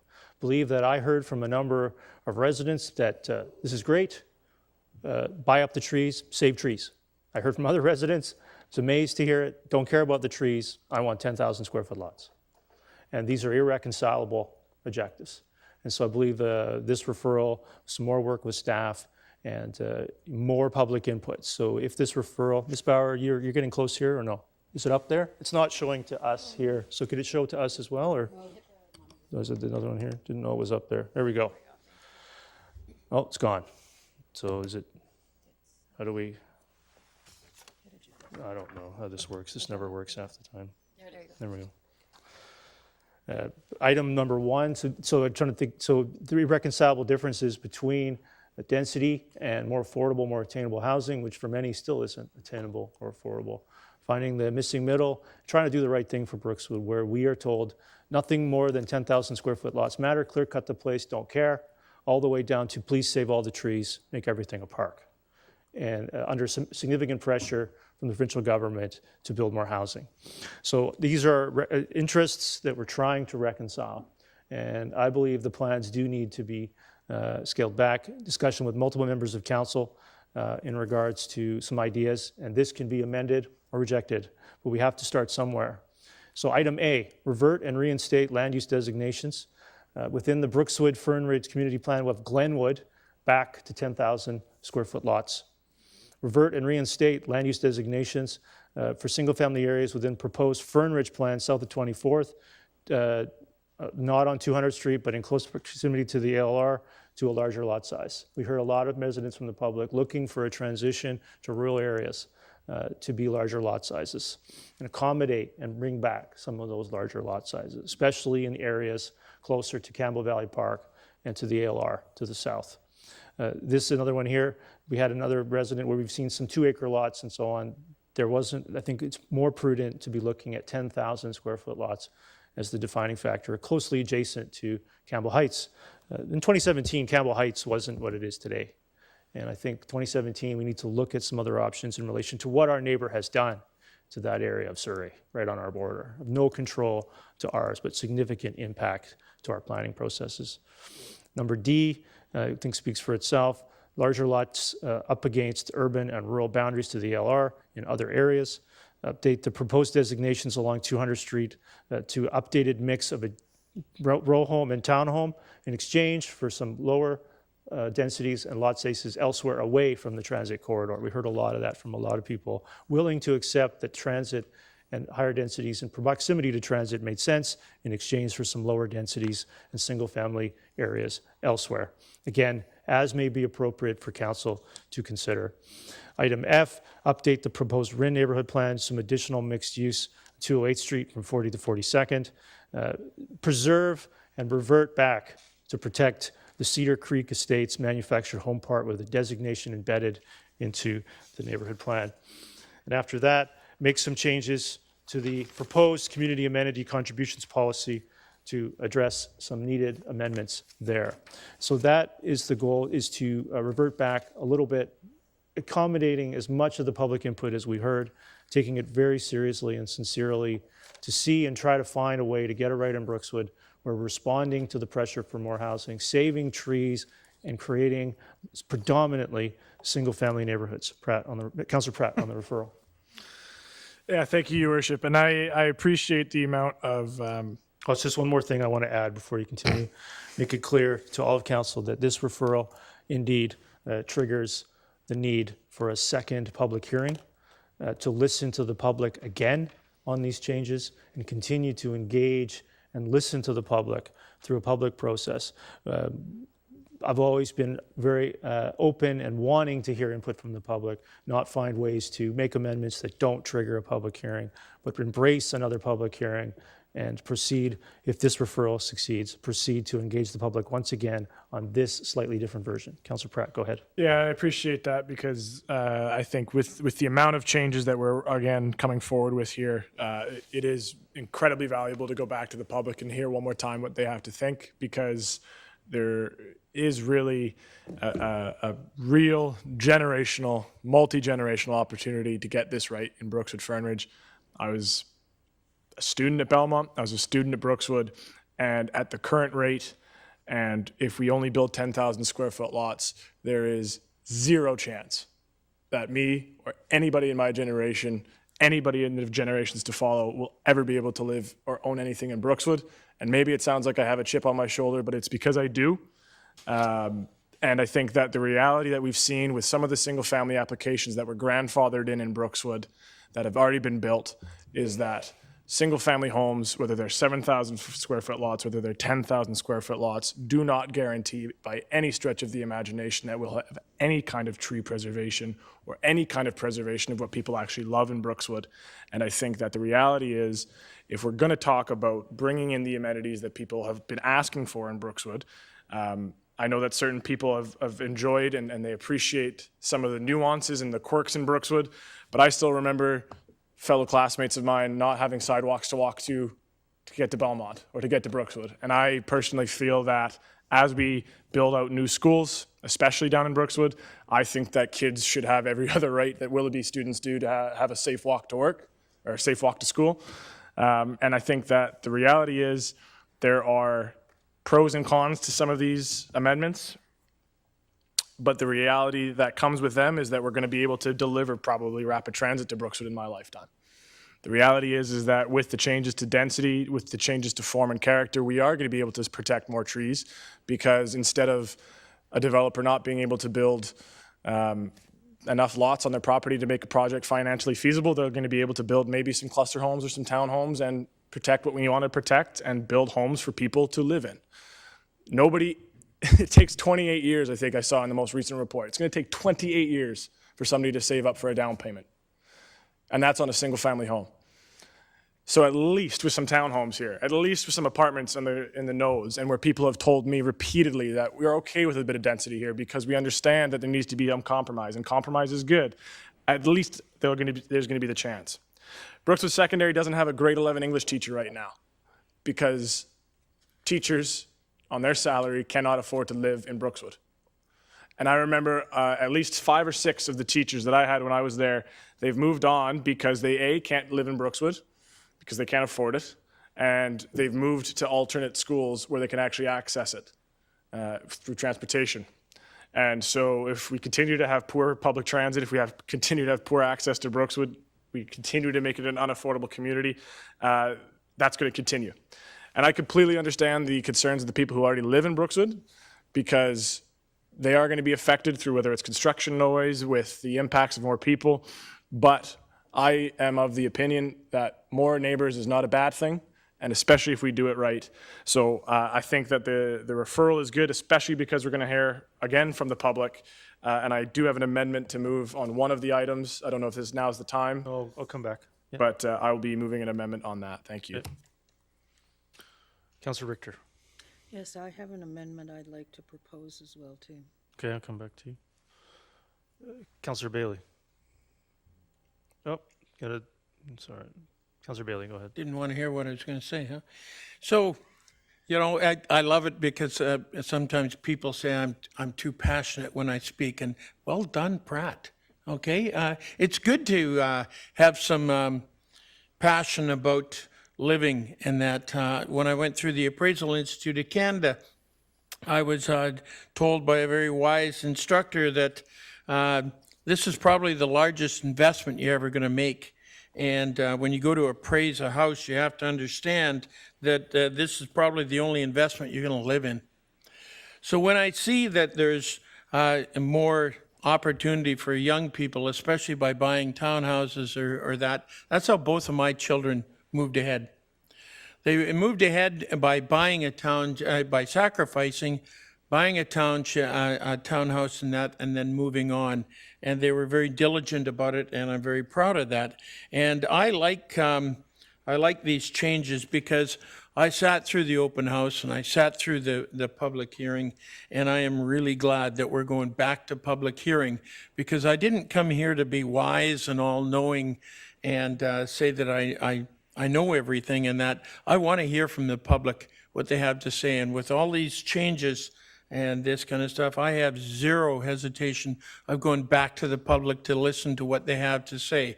I actually enjoyed both of those processes. Took a little bit of beatings from some of the people, but you know what? If you're going to run and hide, then you shouldn't be doing this stuff. Councillor Martins. Thank you. And I want to thank Mayor Woodward specifically for this document with these proposed, I guess, referral amendments. Referral, technically. Because I think that is our job. Mayor and Council here is to put out the best work we can and then hear from the people and hear, take the feedback and consider the feedback and make a better product. And I think that's what's happening here, and I really appreciate this process. So thank you for that, and I know there's been a lot of work put into this, a lot of reading to do for all of us, and I think that's how, in the end, we have a better outcome. So thank you, and I just wanted to mention I have an amendment as well when Oh, you're ready. okay. All right. Thank you. Come back to you. Councillor Ferguson. Yeah, oh yeah, thank you. And I also appreciate the comments made by Councillor Pratt. What was the name of the other school that you're out there? 6th off 16th Avenue, 224th? I didn't go to that college, Oh, okay, okay. No, that's right, my son went there. But anyway, I know that basically everything that certainly Councillor Pratt has said we've lived through too with living in the Brookswood Fern Ridge area and the kids attending the schools. I mean, the reality is we need to move ahead with new ideas and opportunities for folks of all ages, and particularly young people that are moving in. And Langley has been known for, if I may ask a question through the chair to staff, we have some kind of a percentage of those that live in Langley and work in Langley. And I know Mayor Alberts used to promote that. And do we have any statistics on that left? Don't want to catch you off guard or something, if I may, through a chair. Your Worship, I think we're referring to the availability of jobs for the residents, the ratio that was in place, and that does go back many years. And many years ago, I think it was in the 60% range, and the goal was to reach 100%. And I don't know if we do those metrics anymore. That's correct. I don't know if Mr. Richardson has it, but that's all right. That is something that we really wanted to strive towards and continue to strive towards. The opportunities, I know that we're lacking in transit. There's more coming, but there's many more things we have to move forward. This particular plan is not going to be enveloped overnight, built overnight, wherever proceeded overnight. It's a process, and this is the process we're going for. I've certainly sat with many councils waiting for this to happen. We didn't make it last term, the term before that. It came forward at 2014 again. It didn't make it then. So now is an opportunity to move ahead. I think that these, having read and having looked at and discussed some matters with the mayor and other members of council, I think that these are good ideas. Many of them were brought forward at the public hearing and have been on the books for many, many years, including the neighborhood planning processes. The group that looked at it, a number of their ideas are not necessarily encompassed in here, but the ideas are certainly. The public hearing, I think that, I won't call it unprecedented, but it's something that's very rare, particularly for a large application. Only times which I remember were just simple rezoning, where a person who had a two subdivision lot that basically let it lapse, and they had to, under our policy, had to redo a public hearing with some minor changes. It does not happen very much, and I think this is another opportunity to go back to the public with these amendments and new ideas, and compliment the mayor and his staff and other members of council who worked with him. And again, I want to compliment Councillor Pratt for his passion for this, because it's something that I believe it's important to move forward with. Thank you. Thank you. Councillor Pratt, go ahead. First in queue. Yeah, thank you, You have Your an Worship. amendment to the referral. Yeah, the amendment to the referral, it's specifically for Section E in regard to designations along 200th Street between 30th and 20th Avenue. The amendment effectively would change the wording between 30th and 20th Avenues to between 33A Avenue and 20th Avenues. And then the following wording would change. Is it possible for you to consider adding an extra item rather than amending the existing one that would capture the intent? Do you need to modify 30 to 20th, or are you looking for something more prescriptive? So the idea, the concept behind the amendment that I'm coming forward with would be along that stretch, maybe even narrower of a space, adding the commercial uses that would basically prevent, or not prevent, but would make redundant the need for an OCP amendment in that area. Mr. Richardson, are you able to maybe make a suggestion to help Councillor Pratt? Just something that staff will interpret the way the mover is intending? Or Mr. Cooner, too, potentially? Could Councilor Pratt restate it? So the amendment in full would be between 33A Avenue and 20th Avenues to an updated mix of row home and or townhome and commercial development to accommodate some additional single-family densities of 7,000 and 10,000 square foot per single-family lots elsewhere, as it may be appropriate for council to consider. You're expanding the number of avenues and you're looking for an additional commercial floor area? I'm expanding it north to the northern boundary of the, area that we have already designated for townhomes and commercial along that node, and adding the ability to have some potentially flexibility within the plans that we give to the public or send back to the public for an additional commercial use there, as opposed to what's currently in the 2017 OCP as presented. Trying to make sure Ms. Bauer can capture what the mover's intent is. I'm changing 2 words. What's clear. I believe you added the word commercial, is that correct? I added the word commercial after townhome, and I changed the word 30th to 33A. Okay. So it would be update the proposed designation along 200th Street between 33A and 20th Avenues to a mix of townhomes and or row homes development and commercial development to accommodate some additional single-family densities of 7,000 to 10,000 square foot per single-family lots elsewhere, as may be appropriate for council to consider. Is there a seconder to that? Seconded by Councillor Bailey. Open that up. You wish to discuss that a bit further? Yeah, I think for me, the feedback we received from the community, the feedback we received from applicants in the area is that for my preference would be, if we're going to do this community plan or we're going to do these NCPs, let's do them right the first time. And so we can try and avoid what we see in Willoughby predominantly, where we continue to have OCP amendments to a plan that has been approved previously. So I'm trying to minimize the amount of OCP amendments that we might see upon completion of these NCPs. So and you're good with the language as appropriate for council to consider, so staff could weigh in potentially with some options to accommodate that. Okay, great. Councillor Richter. No, I had an amendment. I was just waiting. Okay, so I believe that I did open up a secondary queue, so I'll come back to you, Councillor Richter. Is there any other discussion on that amendment? Seeing none, I'll call the question on that.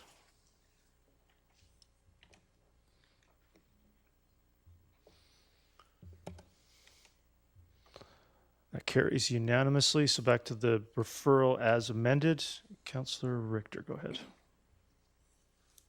Yes, I'd like to add item I to read as follows. Amend the October 2022 Horn Pit Conceptual Plan to be primarily retained as a park below the east-west internal roadway, with the possible location of a fire hall and affordable housing located north of the internal roadway. So I'm going to ask an opinion on maybe Ms. Bauer, Mr. Bracken. The Horn Pit is not considered as part of these bylaws specifically. It would be the land use designation for Horn Pit. So we would either wait for Horn Pit to come back after the conclusion of the neighborhood planning process or some other time whenever it's going to come back. Or I'm not quite clear how we would amend a Horn Pit concept plan, is the wording I heard, when we're considering neighborhood planning bylaws. You're correct, Your Worship. It is a bit of a challenge, although I think the intent might be to take the area represented by Horn Pit and provide some more specificity to it, such as we saw in some of the other ones. So it's really up to the chair in terms of whether they wish to actually have that dealt with later as a separate item, or whether we want to make it clear that the plan is being amended to accommodate the eventual result that's being considered. So Councillor Richter, I'm not clear on the. So you're looking to change the designations prescribed for the Horn Pit lands, or you're looking to amend the concept plan? The Horn Pit plan right now, there's too much housing in there that's going to negatively impact the environmental aspects and the river. So what I'm wanting to do is to limit the development portion to the north side of the roadway and the south side of the roadway to be kept for environmental and park purposes. So to me, it would be more appropriate to make that amendment or referral back when and if the rezoning application for the Horn Pit properties come forward to council. Well, no, but, I mean, is Horn Pit not part of of the plan here? Like, is it Mr. not Bracken, included can in you Fern assist, Ridge? please? Thank you, Your Worship. I'm just going to have to exercise a bit of caution because in the one instance, I think you're quite correct that it would be easier to deal with it as a zoning bylaw, but if we're not cautious, that may trigger another public hearing in terms of that matter, because if we have the plan that accommodates the eventual use that's being considered, that'll avoid a public hearing. That's correct. So if is your intent to amend the referral to change the designation of the Horn Pit plans within the Fern Ridge neighborhood plan? Yes. Okay, so in that case, I can take the motion. Is there a seconder to that? I'll second it for discussion. Seconded for discussion. Open to secondary queue. Councillor Richter, do you wish to speak to that? Yes, there were several speakers that came and spoke to us about the desperate situation that the Little Campbell River is in right now, and the need to protect that river in order to protect the downstream effects for the Tawasin First Nation, as well as some of the other uses that the river has in terms of spanning grounds, etc. The conceptual plan that was in the presentation that staff made, which I'm assuming was at the last meeting, was included, and it shows a significant amount of housing relative to the whole site. I think we have to protect the majority of the site for environmental wetlands and river protection purposes. The location of the fire hall on this site could be moved a little further north and still be fit in, as well as having some of the below market housing options to the north of the river. And as I recall, it was the UBC engineer, Dr. Michael Davies, who had come out and was quite clear that if any development was going to occur, it should occur in those lands and those lands only, to the north of the internal roadway. Thank you. Councillor Van Popta. Yeah, Horn Pit's been on my mind a lot lately as well, but I don't think that I'm really comfortable making a decision on the fly here with regards to Horn Pit. We have that new land purchase south of Horn Pit that I would like to get some more information on the impacts of how it's going to actually help preserve some of Horn Pit and to see what those implications are on the overall plan. So I'd like to look at it more of a holistic piece and dedication, and not just buried into this motion here. Thank you. I agree. So I don't support this amendment to the referral for Horn Pit at this point. I think it's premature. I think we can hear again about Horn Pit through the public hearing process. And Are you ruling this moved and seconded amendment? I'm speaking to it, Councillor Richter. Is that okay? Are you ruling it out of order? I have not ruled it out of order, Councillor Richter. Am I allowed to speak to it now? Thank Mr. you. Mayor, you have been very snippy with me all day. I don't Mr. think Councillor there's Richter, any need for it. Okay, I'm going to just turn your mic off. Okay, so I would like to speak to the referral amendment now, please. So in terms of Horn Pit, I think it is premature to just declare Horn Pit a park at this point and embed that into the neighborhood planning process and provide direction to staff. I believe that is under active consideration. The Horn Pit lands, as they're referred to, have been designated single family since 1987. And so I think to declare that decision here today is premature, and we can hear again about those lands specific through this public hearing process, since we are repeating the public hearing process. So with that, I would prefer that we defer the decision on Horn Pit by voting against this amendment to the referral specific to the neighborhood plans. With that, I'll call the question on each one on the amendment to that referral. And that referral amendment fails with Councillor Bailey, Councillor Rent, Mayor Woodward, Councillor Martins, Councillor Van Popta, Councillor Pratt, and Councillor Ferguson opposed. So now we're back to the referral as amended. So we had another amendment. Councillor Martins, go ahead. Another amendment to the referral, I believe. Yeah. Go ahead. Thank you very much. So looking at this, the original referral, subsection, well, H, I'd like to add subsection 3 under H. To read, to include a community police office within Brookswood Fernridge to the Community Amenity Contribution Fund as a listed community amenity. Is there a seconder to that? Seconded by Councillor Bailey. You wish to speak to it? Go ahead. I sure do. Thank you very much. So staying in my lane here with regards to safety services. So prior to being a police officer, I volunteered at the Brookswood Community Police Office. That seemed to have disappeared in the last 20 years. I'm not sure why. I think it's very important that we have visible policing services in all of our communities, and there is currently nothing to the south. And I think one of the concerns that I am hearing, one of the themes from residents and businesses in Brookswood is a perceived sense of less safety and increased crime. Property crime in particular. And so I think it's really important that we're mindful of that and that we are contemplating presence of police resources in that community as it grows. So I think that can be accomplished by this amendment and including it so that it becomes a community amenity. Thank you. Seeing no discussion, I'll call the question on that amendment to the referral.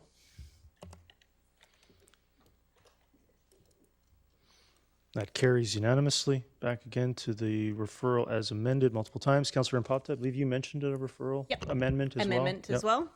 We'll Go call ahead. this one item I, perhaps. I think that's where we're at. It's additional? Is Or that- additional. It's additional? Okay. Yeah, it's just an Ms. additional. Bauer can call it aye, I suppose.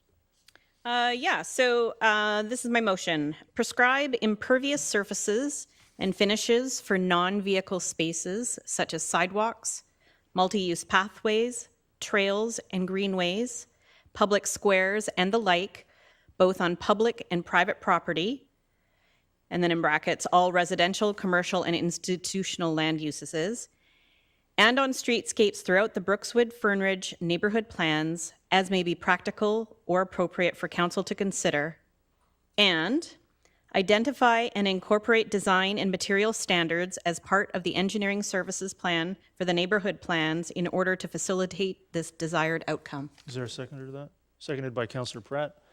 Is there any discussion on that? Go ahead. Councillor Impopta, go ahead. Do you have any discussion? Yeah, no, I think, we're talking a lot about recharging our aquifers, and this is an easy way for us to do it. I did originally was looking into requiring driveways in certain areas, but then when you read the report, it's easily, the aquifer there is easily contaminated just based on the composition of the land there. So I think that in non-vehicle spaces that this makes sense, and it's a good, easy, and effective way for us to do our part in making sure that we're recharging the aquifer. Great, thank you. Councillor Bailey. Yeah, a question to Councillor Van Popta through the chair. Would that include, I heard about the transference of water in storm sewers, and that is too quick. And that there was mention in previous developments that they were supposed to be doing kind of like a weeping tile on this. Would that be included in what you're talking about? Or is that even, I got to go to your knowledge in this stuff. You could clarify with the mover, or we could clarify with staff if that's your Yeah, understanding. clarify with staff in regards to actual building footprints and drain tiles. Mr. Zwag, do you have any comment on that? Bit of a gotcha. Thanks, right? Thank you, through your worship. Not being up to speed on all of the building requirements, the Brookswood area is generally known for good infiltration. So it's definitely one of the technologies that is being contemplating for the Brookswood under the engineering servicing plan. With respect to the other impervious areas, there's a number of products available, call them permeable asphalt, call them paver stones, that could be considered for implementation. But as of right now, I don't have any succinct or concrete results on that. Great, thank you. Councillor Bailey, is that all right? Just in talking to people, especially at the open house, it was mentioned that there was supposed to be in some of the developments that already went through some kind of a system that would slow down the transference of the water through the storm systems. Now, I realize with some people being affected by sinkholes lately that I don't want to create that kind of a situation. But, if you could look into something that would also help water permeate back into the soil to help out the wetlands and the thing, instead of just running a pipe straight out and shooting down to wherever it goes. If we could slow down the water and put it back into the soil as much as we could, that's the kind of stuff that I was hearing and that might be possible.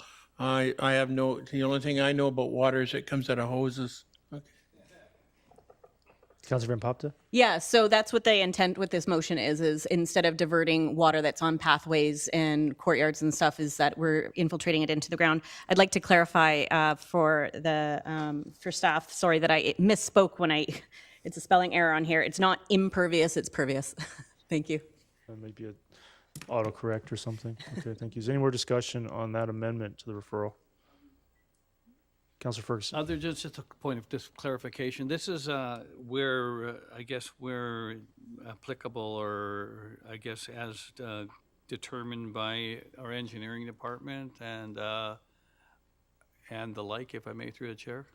Mr. Bracken, you confirm that staff would interpret this would be to, I think, not do anything that can't be done, obviously. That's, I think, the gist of it, Your Worship. Yes, it would have to be, as was said, pervious and durable. Well, I just wondered if the Councilor Bailey, and we could have an underground fire hall or something like that. Thank you. Okay, thanks. Seeing no other discussion, I'll call the question on that amendment to the referral. That carries unanimously. Back to the referral as amended. Councilor Pratt, go ahead. Sorry, that's a mistake. That mistake, okay.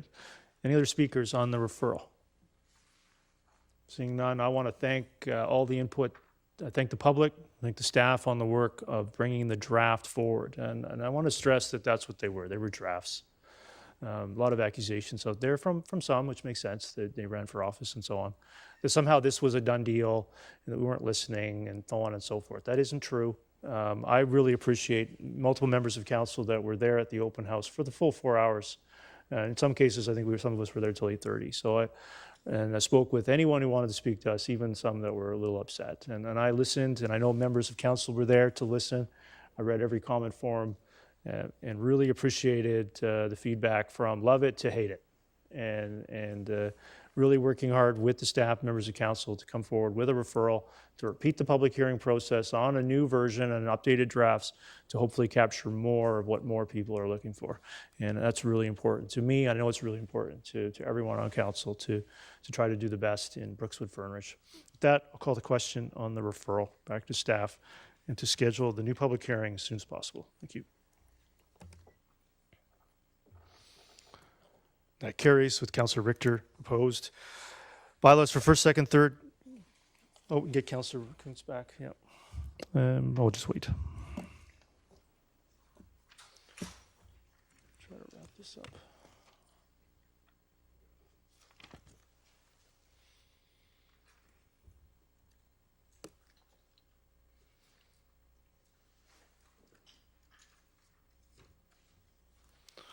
So, Councilor Kuntz, Ms. Bauer can provide the minutes to council in the morning. I think that would be helpful. Ms. Bauer, can you do that in regards to that referral and all the amendments? So every member of council has that by tomorrow. The referral was amended multiple times and carried by council. Okay. I1, bylaws for first, second, third reading and final adoption, zoning bylaw amendments, bicycle parking and facility requirements. I'm going to clear the queue and get a mover, please. I'll move it. Is there a seconder? Seconded by Councilor Martins. Is there any discussion? Councilor Pratt. Yes, sir, Your Worship, and I'll make this quick. Through yourself to staff, when we're talking about the end-of-trip facility requirement comparison between the other jurisdictions that you looked at, is there a reason why all end-of-trip facility requirements were eliminated for, besides sinks, for up to 9 spaces? When I look at the other ones, they're all lower on their threshold. Mr. Richardson? Thank you, Worship. We're trying to get a regional comparator there. So the trigger point there was having one that was a middle ground pursuant to council direction, but also providing actually more integrated facilities. As you note there in the amendment, it requires some sink and other facilities that wouldn't otherwise be there. So that was the decision there, to follow council's direction, but also enhance those facilities. Thank you. Thank you. Councilor Richter. Yes, the 25% cash in lieu option. Exactly how is this going to work? And is it going to have an unintended consequence of developers choosing not to have these bicycle facilities and putting cash in order to get away from having them? Mr. Richardson? Thank you, Worship to Councilor Richter. Staff doesn't anticipate that occurring. We did a review of comparative municipalities, both within the region and comparative municipalities elsewhere. For example, so the one parking stall, the one bicycle stall per unit, if there was a 25% requirement or cash in lieu provision for that, to still get 0.75 stalls, which still keeps us in the sort of range of those comparative municipalities. The 25% response to council's direction for up to 50%. Staff thought the 25% was reasonable given the other comparators and those range of options there. Thirdly, the 25% will allow for provision of some of those off-site infrastructure facilities to hopefully encourage parking throughout the township, consistent with our existing mobility strategy. Fourth, in terms of the mechanism is outlined in the bylaw, would be from a qualified professional, as typically a quantity surveyor, architect, or engineer would provide us with an estimate of those stalls that would be reviewed by staff and accepted, then placed in that fund, Your Worship. Thank you. Thank you. Any other discussion? Seeing none, I'll call the question on I1.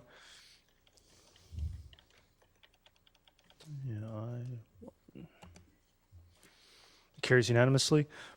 Bylaws just for J1 was removed, so we're on to J2. Rezoning application for final adoption, rezoning application number 100653. And to get a mover, please. Moved by Councillor Pratt, seconded by Councillor Rint. Is there any discussion? Seeing none, I'll call the question on J2. That carries with Councillor Richter opposed. Get a motion, please, on the development permit. Moved by Councillor Ferguson, seconded by Councillor Pratt. Any discussion on development permit application number 101205? Seeing none, I'll call the question on J2, development permit. That carries with Councillor Richter opposed. J3, rezoning application number 100673. You get a motion, please. Moved by Councillor Pratt, seconded by Councillor Rint. Is there any discussion on J3? Seeing none, call the question. That carries with Councillor Richter opposed. Get a motion, please, to approve development permit application number 101333.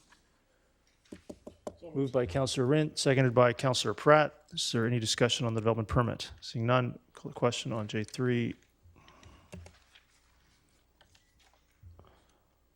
That carries with Councillor Richter opposed. Correspondence, I see here all three are for receipt, but I've heard some feedback, Ms. Bauer, so we're gonna move receipt of K1 and K2. Is there a mover, seconder for that? I'll move that, seconded by Councillor Pratt. Any discussion on receipt? So I'll call the question on receiving K1 and K2. That carries unanimously. Is there any discussion on K1 and K2? Councillor Pratt. Yeah, Your Worship, just in regards to K1, will we deal with that at a later council meeting, or is that a staff issue? Yeah, so Mr. Backen, I think it would be, Ms. Bauer maybe, would be appropriate to inform them that we would definitely consider this as part of the November application process. Would that be reasonable? Do you need a motion to that effect? No, I'll just, I will put it on the agenda in November. And we'll consider it then. Can you let them know that we'll consider that when we consider the committees in November? Yes. Does that work? Yep. Any discussion on either one, K1 or 2? Okay, so on K3, I'd like to move it with a 15-minute presentation. Is there a seconder? That's seconded by Councillor Ferguson. Is there any discussion on K3 for a 15-minute presentation? Seeing none, I'll call the question on K3. So Ms. Bauer will receive and amend at the same time. Is that correct? Yeah, thank you. Okay.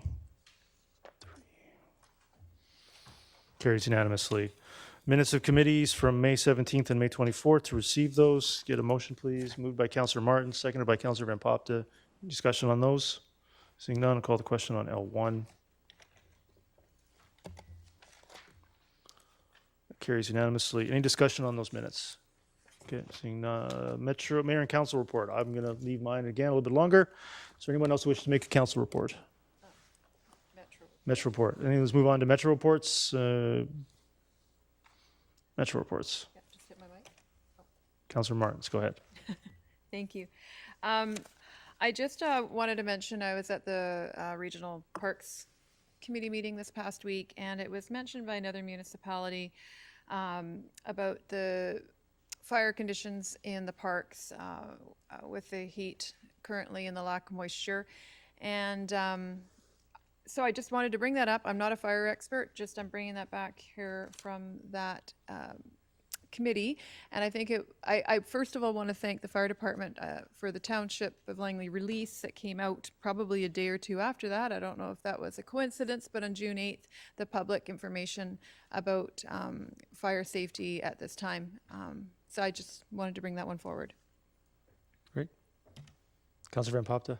I do have about a 3-minute presentation, but I don't know in this, in for Move time. that to the next Yeah, meeting. let's move it to that the next meeting. I'm Okay, fine with okay, that. thank you. You good? All right. Councillor Ferguson. Yes, thank you, Mr. Mayor. We had a very successful Council of Councils right here in Langley at the Langley Event Center. It was well received, and we did a great showing with our teams there, introducing the people as they came in. It was a very, very well received, and I think everyone from Metro was happy. So that's one thing that's very, very positive. Second thing, something very, very important that, talking to what the delegation, Cecilia Ricci today, we are having a gathering of all the, I believe it's 10 Indigenous nations within Metro at Tawasin First Nation. It's the first one we've ever done.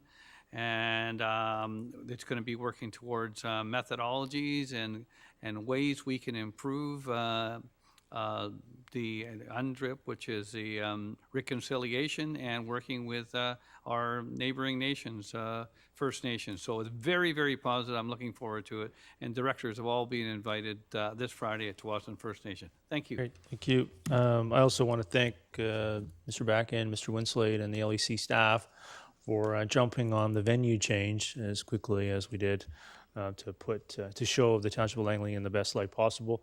Not sure the other venue, I won't name it, would have done that. And so I really appreciate, especially Mr. Winslade, pulling that together very quickly and getting that done. It was a fabulous Council of Councils, and I certainly welcome the opportunity to host the region here. And really was great to do that, and really appreciate Metro Vancouver locating it here as well. Councillor Bailey. Yeah, I'm not a Metro guy, but I think this is the right place. Instead of that, I attended the Lower Fraser floodplain forum up at the Stolo facility outside of Chilliwack. Fascinating, very heavy Indigenous input on that.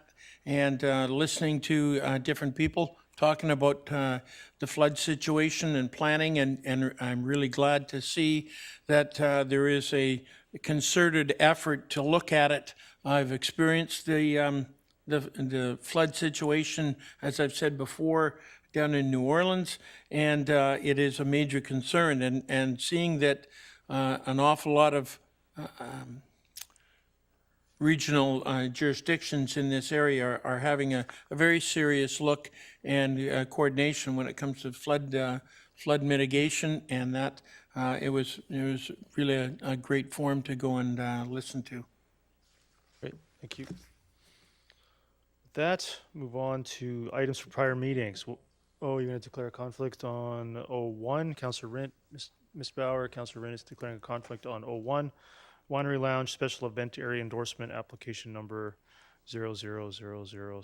So get a mover for that, please. Moved by Councillor Martins, seconded by Councillor Bailey. Is there any discussion on this?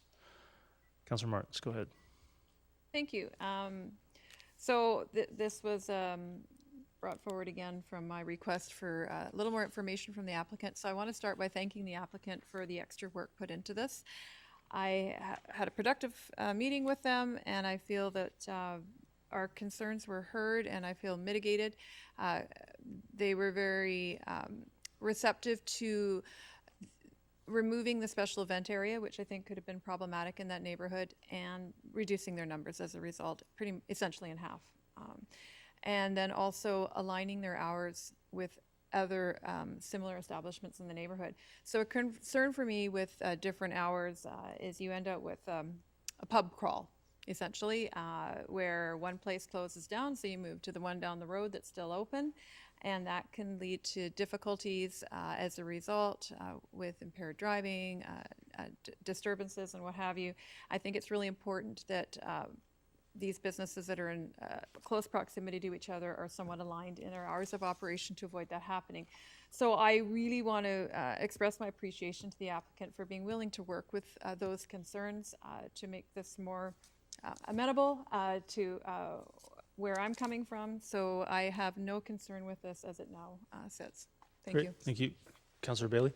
Yeah, I was in that meeting also, and it was very refreshing to see the applicants want to change this to make sure that it's going to work. And I don't know if it's a conflict of interest or that, but it's another winery that I can walk to is not a bad thing, I believe.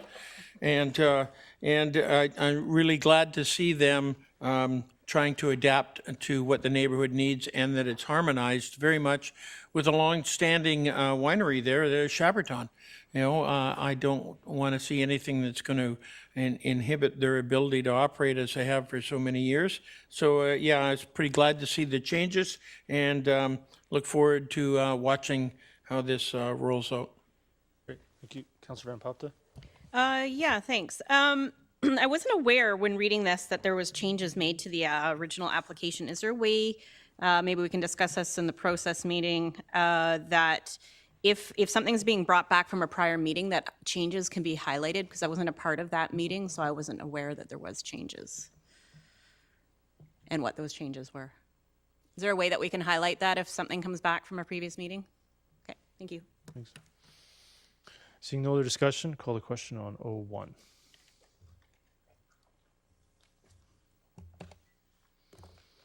That carries unanimously. Items brought forward from public information from closed meetings. I'm going to mention this. I believe other members Excuse me, we just have to get Councillor Rent back first. can get Councillor Rint back. Maybe he'll say something. He did say something. He declared a conflict.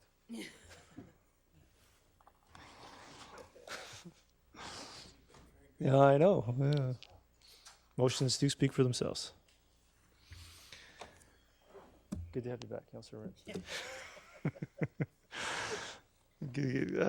Item P1, acquisition of property 19757 24th Avenue. So this is about 2.5 acres adjacent to the south of Horn Pit that the township came for sale, and the township picked it up in an effort to increase room for the river and expand the green space around the Horn Pit area. Councillor Bailey. Thank God we can finally speak about this. This one was killing me, okay? Well, you know, I was traveling down 24th after we had done 2 tours of Horn Pit with, first with township people, and then second time with some people like Dr. Michael. And I got some great information, saw this piece of property up for sale, and I went, well, you want to protect the river, you got to buy it. And I think this is money really well spent. We're actually adding acreage, and I think it's another 5.5 acres onto protection of Horn Pit. And heads up, if anything else comes up for sale, I'll be looking at that one too. Thank you. Thank you. Councillor Martins. Thank you. And so I was with Councillor Bailey as well when we were touring Horn Pit after we met with some concerned citizens about this, and this opportunity presented, and I thank Councillor Bailey for his enthusiasm in pursuing this, and I supported this from the get-go. I think it's really important that we, again, this is listening to the public, and it's about balancing needs, and in this case we're expanding our nature preservation area further, and it was an opportunity, and so I'm just really grateful that this is coming out, and that, like Councillor Bailey said, that we can actually speak to it. This is great news. Great, thank you. With that, other business, Councillor Kunst, go ahead. Go ahead. It was. You turned it Keep off. turning it off. There you go. You turned it off again. There we go. There you go. Go ahead. I'll just move it. Seconded by Councillor Richter. Go ahead.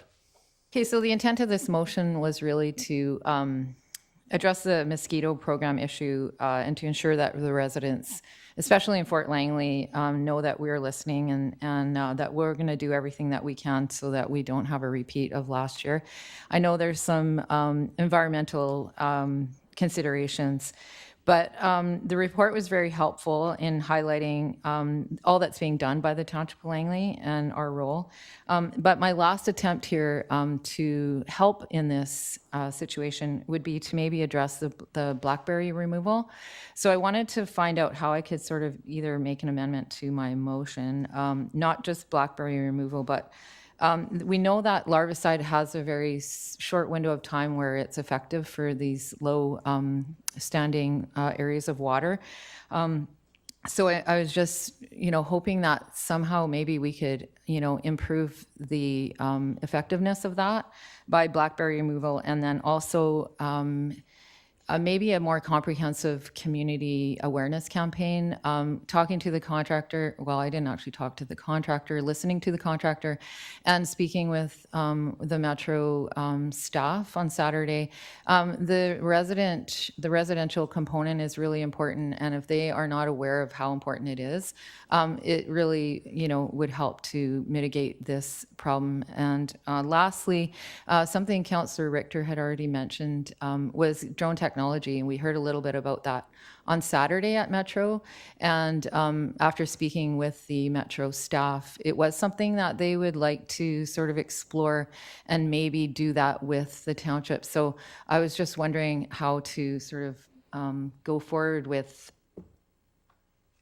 that. Do I make another motion, or do I just, is that sort of just noted in this notice of motion that would just be sort of done? Your worship, we could look at amending the notice of motion, or the entire notice of motion could be referred to discuss with Metro Vancouver in terms of both the mosquito issue and the blackberry removal. Sure, whatever could be done to just sort of keep sort of this on the radar. I had just one question for staff. My question is, do the public have access to larvicide for their residential properties? And if they don't, what does that program look like currently? And is it as effective as it could be? Thank you. Through your worship, Councillor Kunst, not being privy if it's for sale everywhere in the stores, but in order to use the larvicide, you need a pesticide license. You need to be certified to apply it. Okay, so it would be something that not everyone would be able to do. So anyway, I guess what I just want to do is highlight that maybe a more comprehensive awareness campaign that people need to sort of, like, how do they get their properties, how do they deal with their properties if they have standing water and they know that there's mosquitoes there? Thank you. Through your worship, again, my understanding is that through Metro Vancouver contractor, we're the only one understanding that advocates or allows the program to be applied to private property, so private owners can take advantage of this program. I do not know about uptake, but it's definitely not significant, and that's something that could be explored further with a public education campaign as suggested by the council. Okay. How should I proceed? Yeah, let me look at two speakers. I think Mr. Bracken's suggestion is a good one. I think items 1, 2, and 3 were potentially specific to 2023 have been addressed in the report to council. Item 4 and 5. So I was gonna, if we could just blanket refer this to staff, or we could amend it. So I did meet with staff on it. Originally, the annual budget is around $55,000. It is an approved pest control management plan, which apparently goes through Metro Vancouver. And I was ensured that additional money this year wouldn't have any material impact. And that originally there was contemplation of spraying, which of course hasn't occurred for 20 years. and that provincial approval is required, which public consultation for spraying. So, of course, we want to do more. We want to address the issue, but is there some way to maybe amend this to the 2024 season?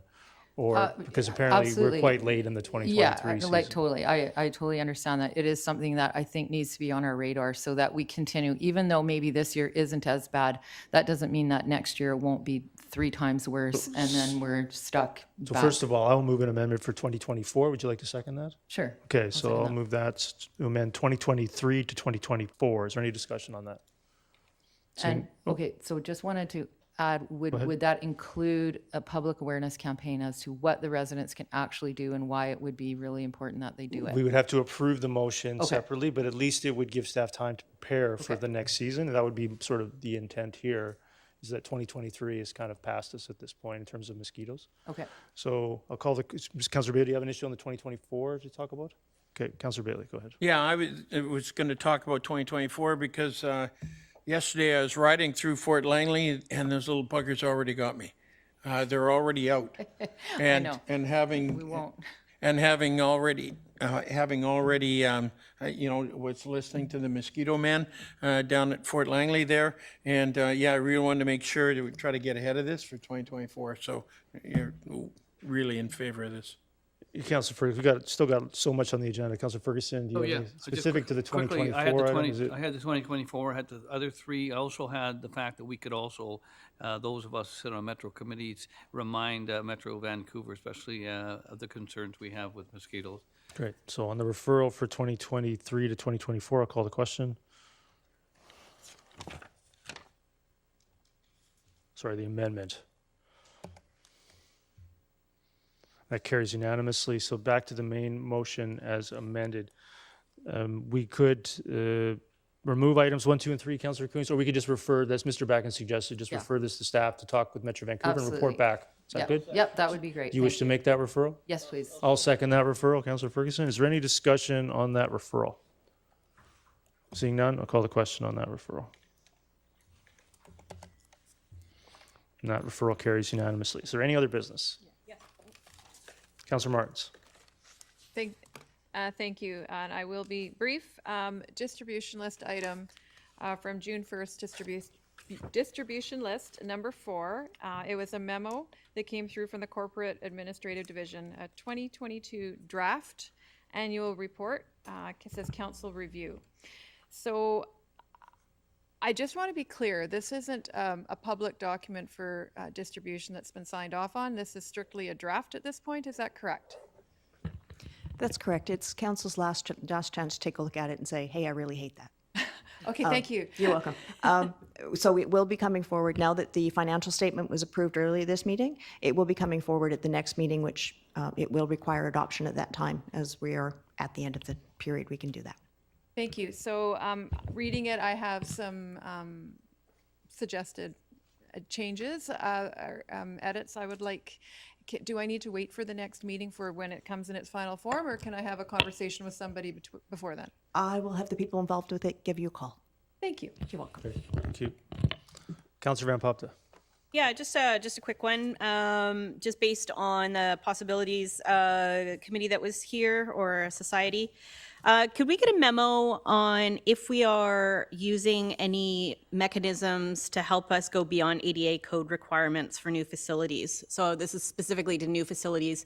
Are we using exterior or external consultants to make sure at the draft, drawing stage that we're going to have proper? I know that there's obviously code requirements. I deal with it all the time myself. But if there's a consultant out there that can help us go above and beyond for handicapped accessibility.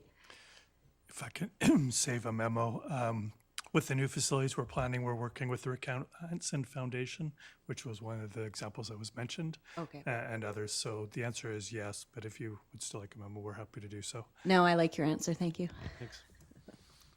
Councillor Kunst. Yeah, it's just in reference to a couple of concerns about the Fort Langley Cemetery, and I just wanted to find out, if we could get maybe an update on what those concerns are, because it seems like, is it Yeah, I don't really know. Does Mr. Bracken know what you're referring to? 'Cause Yeah, so it's I on don't. item number 22, item 22 and 20. I guess it's just item 22.